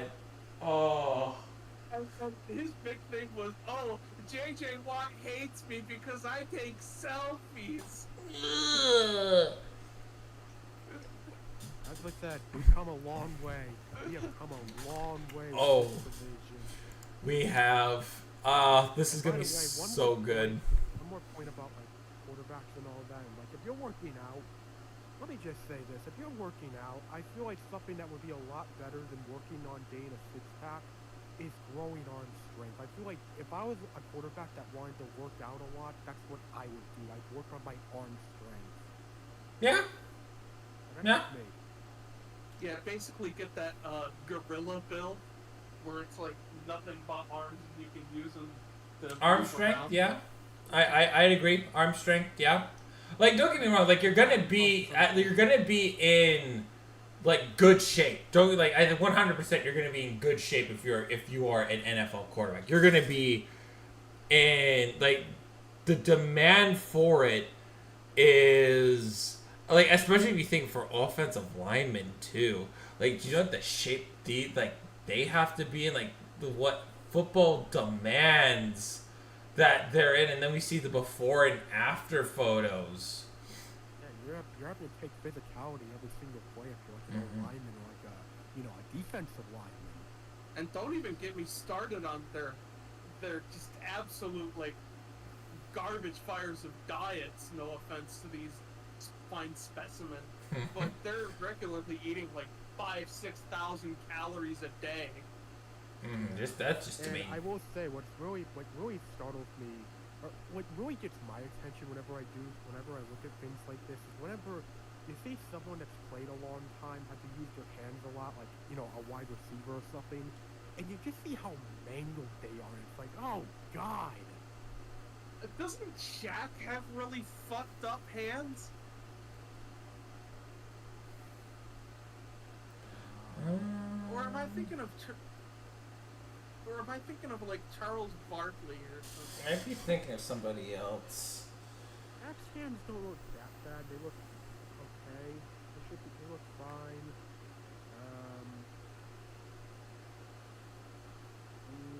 Shaq's hands aren't that bad. I know there was like a receiver though for like the Rams that had really bad fingers though. Was it Isaac Bruce who had really shitty hands? Oh my god, yeah. Torrey Holt. Yeah, Torrey. Oh, fuck. That's just brutal. Jesus, God, shit. But yeah, these planes go through a lot, and that's all the evidence you need to know right there. But anyways, floor and ceiling. I'm gonna go 5. It is gonna be lower than what normally people would consider for a team that we would expect to be a lot better. But I do 5 as if and 5 is to show that, you know, Anthony Richardson, the guy ain't it. Ceiling 11 because Anthony Richardson is that dude. You know. Mine is a lot more optimistic. I have the floor as 8 and my ceiling as 13 because I still think Joe Flacco is elite. Is Joe Flacco the one doing it? All right. I think their ceiling is 12 and floor is 6. I agree with that. I'm gonna go with that as well. I think if if things don't go well, whether it be due to like, okay, maybe some guys weren't as good as we expected, or there's injuries again, then I could see them falling like 6. But if things go well, I can definitely see the Colts being a playoff team. And if Anthony Richardson lives up to the hype like many expect him to, 12 wins is very possible. And now on. Oh, sorry. Right. Forgot about Noah. My B. Sorry, Noah. We love you. No, we need your floor and ceiling. Yeah, it's okay. Okay. Indianapolis. All right. This is actually.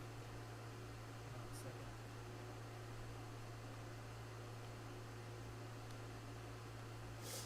There was something really impressive about what State. Oh, I'm gonna have a tough time pronouncing this name. Station, I believe. Steichen. Steichen. There you go. Stain Steichen. Thank you. Yup. What he did was incredibly impressive with Gardner Minshew. And I definitely think, and I think everyone agreed that they were one of the biggest surprises of the season. And they were one drop pass and that throw away from tying the final game of the season, eventually sending it to the Patriots. But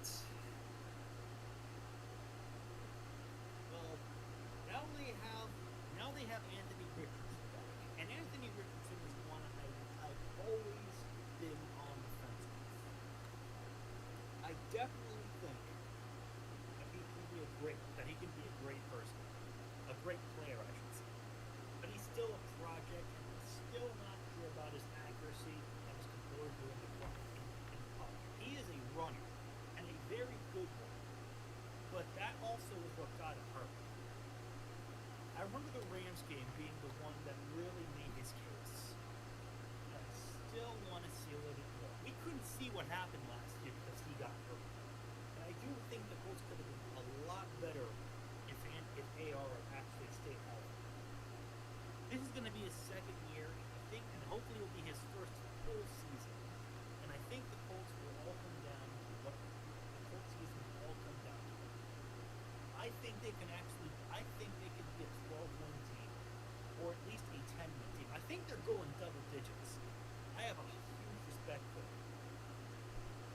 that for our sake. Oh yes, and I also want to bring up the run game as well, because I think that was their biggest aspect, and not just Anthony Richardson. I also, hang on a second. Oh yeah, Jonathan Taylor was Yeah. there, right? Jonathan Taylor and Zach Moss were incredible last season. Oh, And they were yeah. the anchors of that Colts squad. And I think they'll be the key factors to their 2024 season, arguably more than Anthony Richardson, because they are a very good run team, one of the best in the league. I think they can be a dark horse, not just to win the South, but to eventually make a deep run. Yeah, you're right. Mm-hmm. Yeah, good point bringing that up. I have to bring that up because, yeah, worth noting, obviously, Jonathan Taylor is still here. Obviously, he's Jonathan Taylor. We know how good he can be. But worth noting that the Bengals actually got Zach this season. They actually got him in the offseason, which I thought was a great pickup by the Bengals. So, it's going to be interesting to see how the Colts' run game now goes, knowing that, Jonathan Taylor's the undisputed number one guy, but now with Zach Moss in Cincinnati, it's going to be interesting to see how Steichen, plays with this run game. Because this is still a very talented run game. It's just going to be interesting to see how they play it with Taylor and Richardson. You know who I think it will emerge as the RB2? Trey Sermon. Yes, Trey Sermon. Yeah, I think he did well with with his time in the Eagles and with the 49ers. Was one of Steichen's guys when he was in Philadelphia. Makes sense.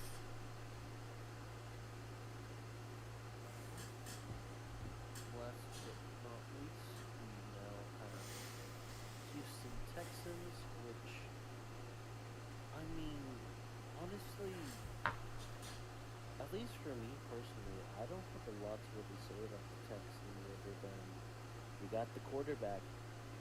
Your Super Bowl window is officially open. I think we let Make Noah the have best the of it. floor here.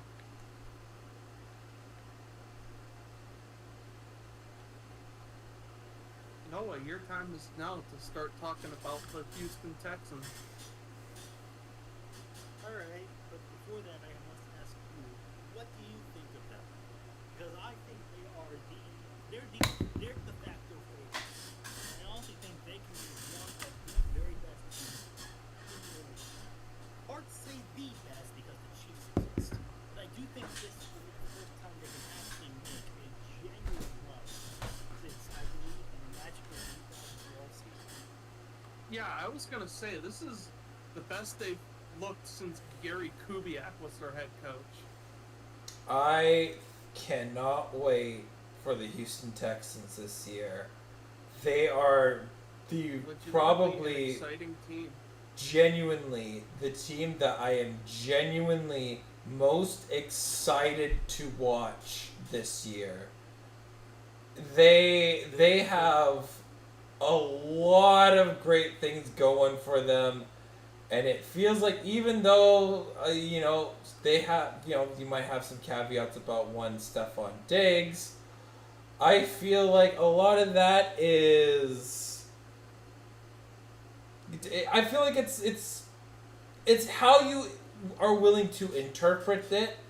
If you are thinking like, oh no, this guy's Stephon Diggs is a bloody diva. He's somebody that I don't want to take serious. But like he's not even gonna be. He's gonna be a genuine guy that's gonna contribute a lot to this team. But like, if they lose, you're not gonna blame Stephon Diggs. Tank Dell looks to be an amazing wide receiver. Nico Collins looks amazing. They have, I feel like even with just those guys, we're scratching the surface of what their offensive potential could be like. God, who else is on this offense? Because I seem to remember they have a really good running back on there somewhere. Fucking God, what's his name? Joe Mixon. Yeah. Dameon Pierce is who I was thinking of. Oh, Dameon Pierce had They a have a strong running back core. They have a very They strong do. running back core. strong running back core, strong receiving core. They also have they do have Devin Single. No, but they do have Joe Mixon, I know. they got Cam Akers. Oh God. They got 2 fullbacks here. One of them is on the pup list though.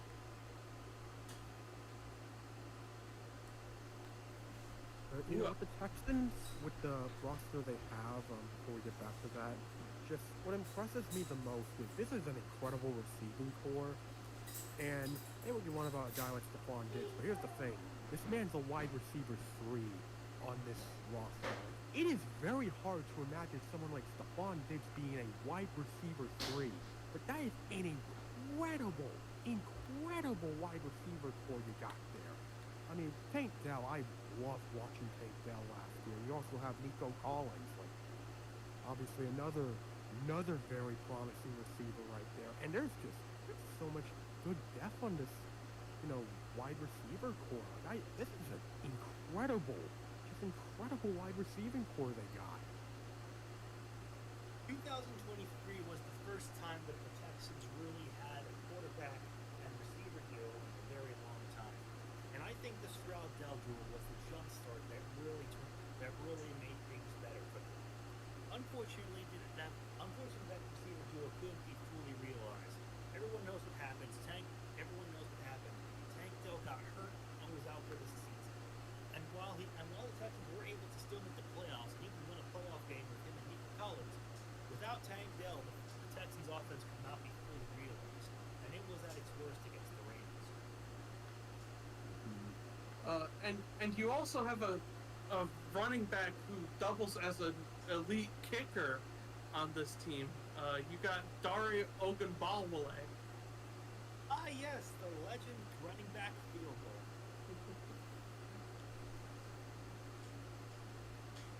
I'm sorry, I'll just never get over that. The main running back should be Dameon Pierce, who I think may have had a bit of a down year in 2023 after some good years, after a great season in 2022. Joe Mixon should hopefully help out. To me, I think the reason it seems like Pierce fell off in 2023 is because, he had an actual quarterback who wasn't basically just feeding Pierce. Wasn't just feeding Pierce the rock like his life depended on it, like during the Davis Mills era.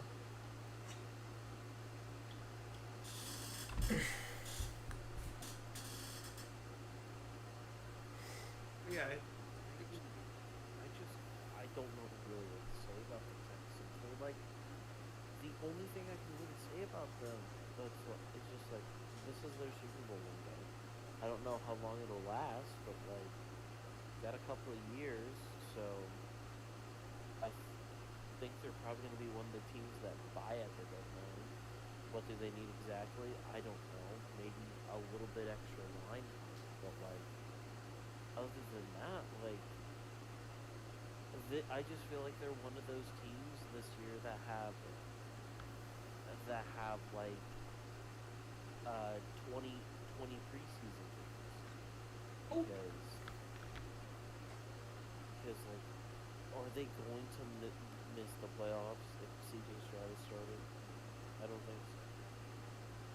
Despite their division being tough and them playing tough opponents, I think they're better than the teams that they face. Like, I think this team easily beats Detroit. I will The say, question is, the fact that they're facing up against the NFC North teams, their schedule is going to be a movie. Like, I cannot wait for CJ Stroud versus JJ McCarthy. There is, of course, one team that I am concerned about with the Texans. Well, maybe two. Baltimore and, of course, the Chiefs. These saw the Chiefs do the exact. We saw the Chiefs take on the Ravens squad that was the best they've been since 2012 or 2020, at least in both of those years, with one of the best defenses in all of football, and they went and completely neutralized them. Same thing with the 49ers. The Chiefs are a team. The Chiefs are the team that I think most Texans fans and most AFC fans are concerned about. Oh shit! I forgot. You guys got Danielle Hunter.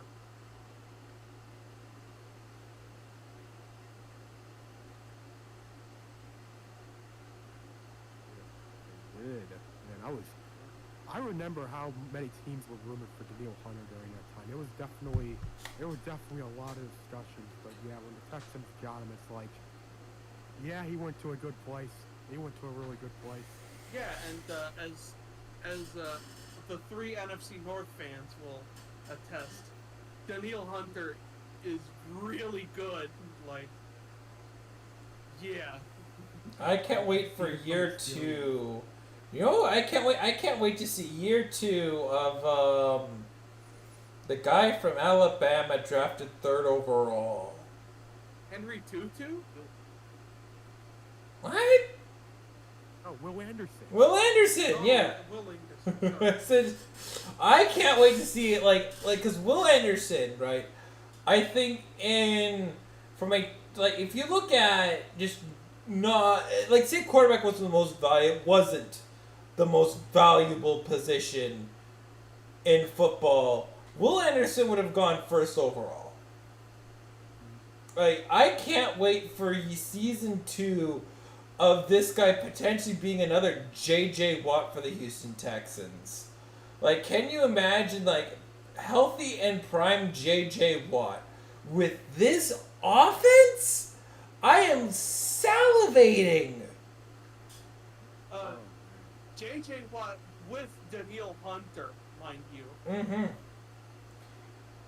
I am so excited to watch the Texans. I am going to make sure I go out of my way and watch the Houston Texans. Easy AFC South champions in my book. And also, the new uniforms are absolutely fire. It's no coincidence that this excitement all started the moment Jack Easter got fired. He was the anvil that held the Texans back for years. Perhaps it was his holding the Texans back that allowed them to soar to such great heights. Yeah. Nick Caserio in 2023 had his first real chance to be a genuine GM and has not looked back since. He has constructed this team that is allowed to make. He has constructed this team and has opened the first real window for Houston since the early days of Bill O'Brien, since the Deshaun Watson days.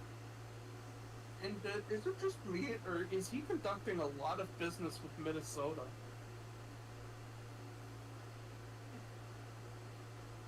I think I have noticed that actually. You know what? Not just with the trade, but also with a lot of the free agents going back and forth.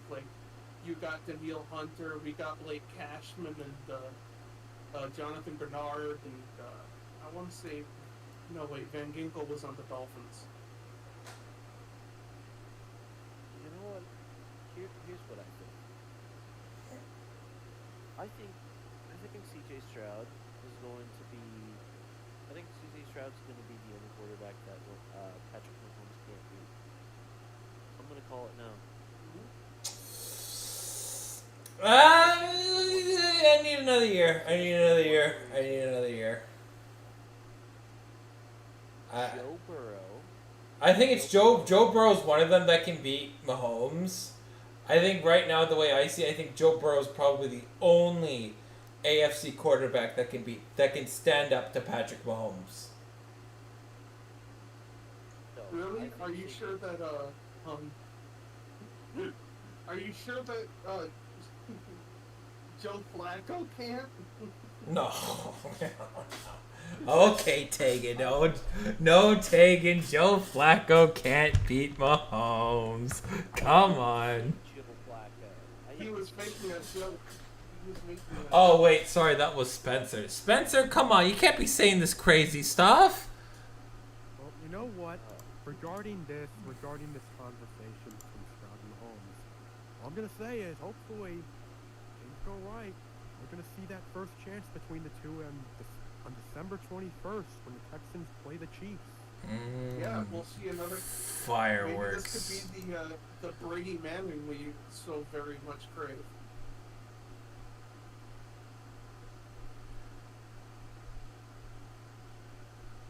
December 21st at Kansas City. Sunday night. Sunday. It's on NBC. This is the one that I feel like the biggest test of them all. It all goes right for Houston, of course, because Kansas City is the benchmark of the AFC. I don't think that can be denied, especially after last year. If Houston can put up a fight with Kansas City, if not outright beat them, then there is a genuine chance we might be talking a Super Bowl run for these guys. Right. I guess my real question is, what would the Texans probably need at the trade deadline if they could use the most?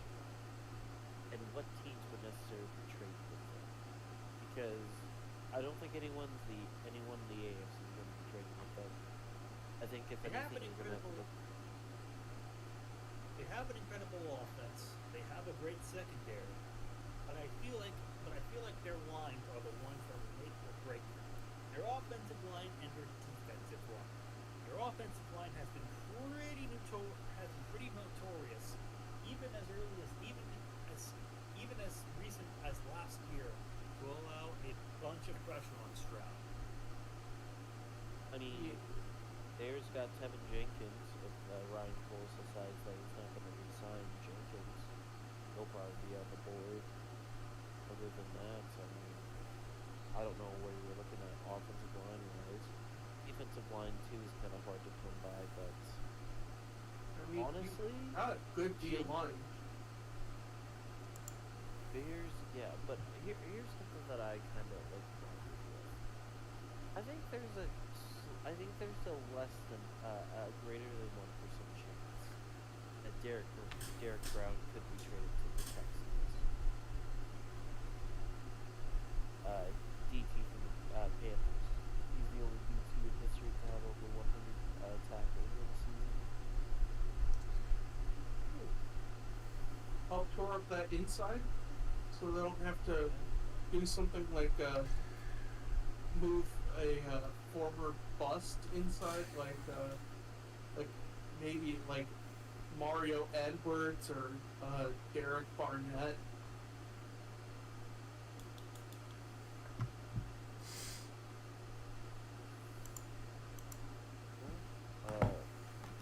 Moving on to floor and ceiling. For me personally, I think their floor is 9 wins. Their ceiling 14. I have to agree with you.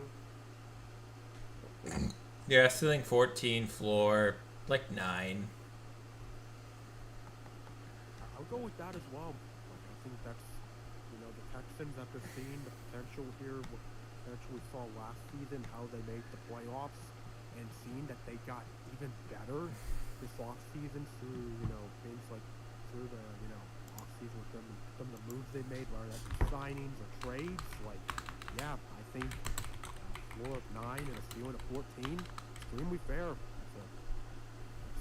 That's something I agree with. Noah, Yo, your floor and ceiling for the Texans. I think it goes without saying that the Texans are the favorite to win, essentially. Well, not second. Oh crap! I was thinking of the 2000s. I meant the South. They are the favorites to win the South. They're probably a top 3 team in the entire conference on paper. This could be an 11-win team, a 12-win team. It could be a 14-win team. This could be the greatest season in Houston Texans history if everything goes to plan. I think they could be the second best team in the American Football Conference. They'll have a chance to make their first ever AFC Championship game, which they have never done before. This is the team that I think has the second best odds, besides the Chiefs, to make the Super Bowl. The pressure's going to be on, though, and the pressure is going to be on. Okay? The pressure's going to be on for Houston. How will they respond to that? Because last year they were playing with house money, much like they were playing with house money. No one expected them to do anything last year. But now that they've built this up, they have expectations for the first time since they've shown launch stage, since 24-0 World franchise. How will they handle? How will this young team handle these new expectations? Their best offense in years, their best defense in years. That will decide that will decide.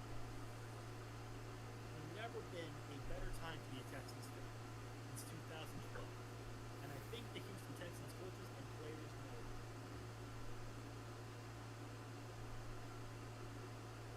That's all I got to say about it. They can potentially be this team can potentially make a Super Bowl. But they have to live up to what the paper shows. Mm-hmm. Yeah, for sure. Well, All due to that was confusing. That's just No, I get it. You're fine. well, Any we now have pick'ems, everybody. Pick'ems! Do. the worst part of the podcast. Until September, that's when we're actually picking shit that fucking matters.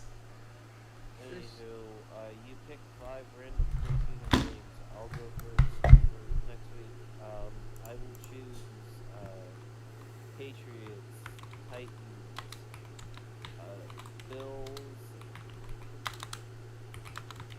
Cardinals, and Raiders. Hamilton or Toronto?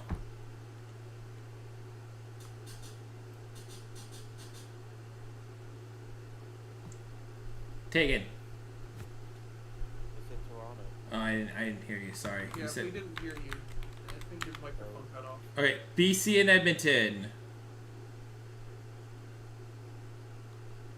Give me them lines. Ottawa versus Calgary. Who versus Calgary? Ottawa. Calgary.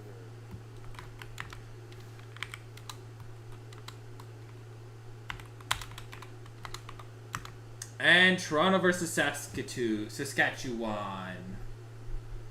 me the Do you mean the Rough Riders? Rough Riders. They look like elves. Just quiet. Peace. Alright, if it pleases, feel free to go to bed. Yeah. You tired, buddy. You're EP. I'm chilling. Alright, well, I'll take Hamilton, BC, Ottawa, Toronto. Alright, who's next for this? I'm going as quick as I can. I will take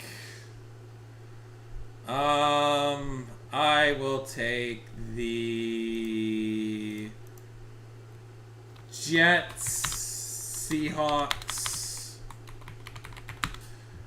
I'll take I will take Pittsburgh, Commanders, Colts. And did you decide your CFL teams? Yes, I've picked Hamilton, BC, Ottawa, and Toronto. Alright, I think I'll go next. I'll go Ravens, Lions, Chargers, Vikings. That's a bit of a surprise, huh? Lions, Chargers, Vikings. And then Hamilton Tiger Cats.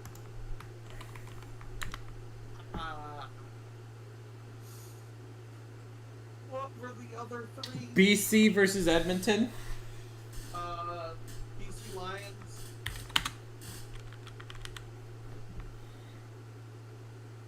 Ottawa versus Calgary. Give me the Stampeders. And Toronto versus Saskatchewan. You know what? For the fun of it, give me the Rough Riders. Mostly because I like seeing Toronto tears. Okay, I got. Maple Leafs are so popular. So for NFL, I got Ravens, Lions, Chargers, Vikings, and I think I missed one. Maybe I missed one. Very good point. Astute observation, my friend. For that next one, I'm gonna go with the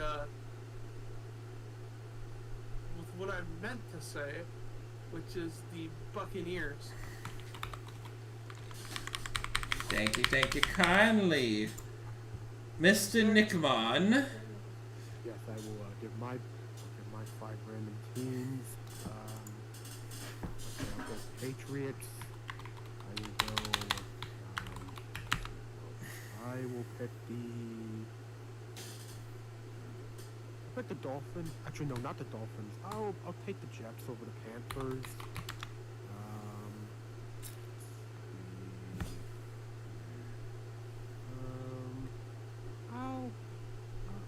Actually, I'll take the Dolphins. Why not? I said them already. I'll take them. So, the Dolphins, Jets, and the Patriots. That's it. I'll take the Raiders.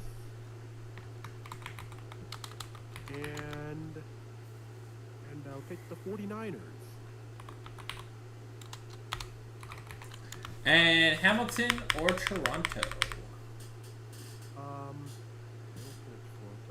I just want to say, I'm looking at the CFL schedule, and it's saying tomorrow it's the Tiger Cats against Tiger Cats versus Montreal. What? Montreal. I'm flipping mine to Montreal. God damn it. I hate not working.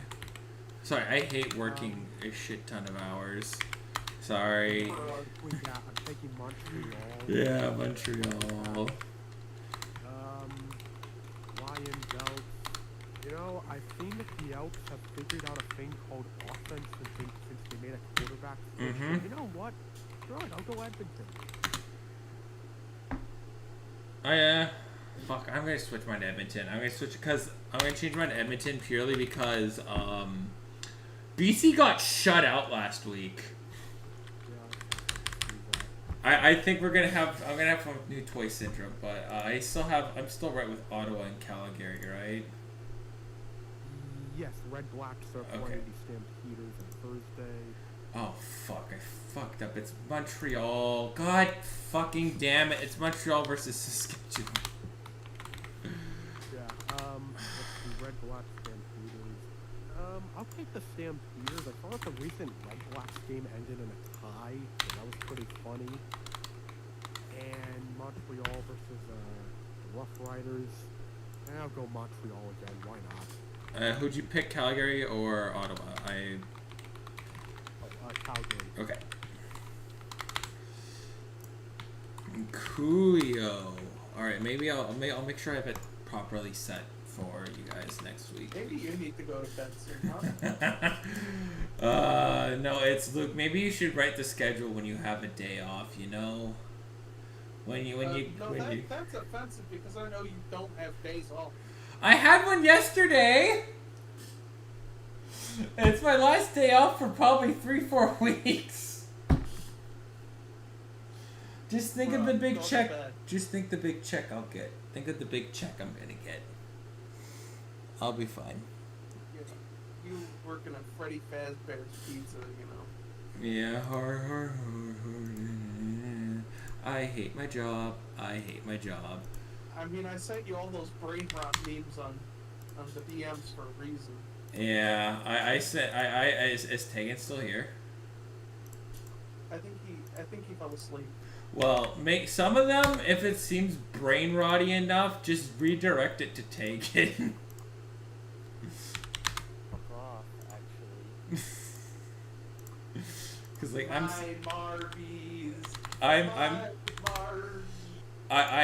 just terrified to send him to Taegan independently because, you know, it is wise to know that you know, Taegan, I'm scared of you sometimes. You know, I believe you somehow know my inner weakness before I know my inner weakness, you know?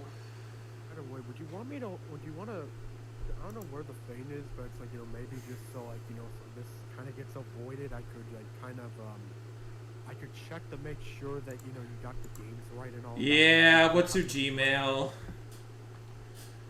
I'll send it to you. I'll Yeah, just DM it your Gmail to me, and I'll give you. I'll share the document with you. Guys, did you hear that? Hear what? Like, could have sworn I heard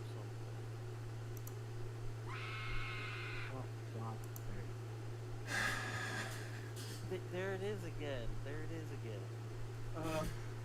Anyway, are we? I think that's gonna do it for us. Yeah, that's podcast, everybody. That's gonna do it for us today. Thank you guys so much for watching. I am MIA for 2 weeks. We hardly knew you, Lucas. We hardly knew you. I mean, I remember the first time I was MIA, and in short, I genuinely hated it. I genuinely hated it when I did it the first year. It's because I fired somebody and I had 2 useless civs that didn't know a thing about showing up. Those 2 are both gone. If I did get somebody new to train today. Probably the second he has a reliable form of transportation, I will make him close on weekends, at minimum, so that way I can be a part of this. We'll see how things go. I'm just thinking of the nice juicy check that I'm going to be getting this month, and like I think the max I'm gone for is 8 weeks. 6 to 8 weeks is probably the max. That's probably the absolute maximum. That's probably might give me enough money to where I can take probably 2 weeks off and get a level 1 insurance salesman license, or start at the school district on call as a janitor. It's not glorious, but you know what? It's money, and it's being on call as a start, and then I work my way up. I'm union, better pay, amazing benefits, Monday through Friday. So, we'll see what happens, but I'm gonna miss you guys again. I don't really like not being there, because if it's doing something that I find absolutely fun and exciting to do, not because of my main job. But anyways, thank you guys so much for watching. Click subscribe if you're new around here. Follow all of us on our social medias.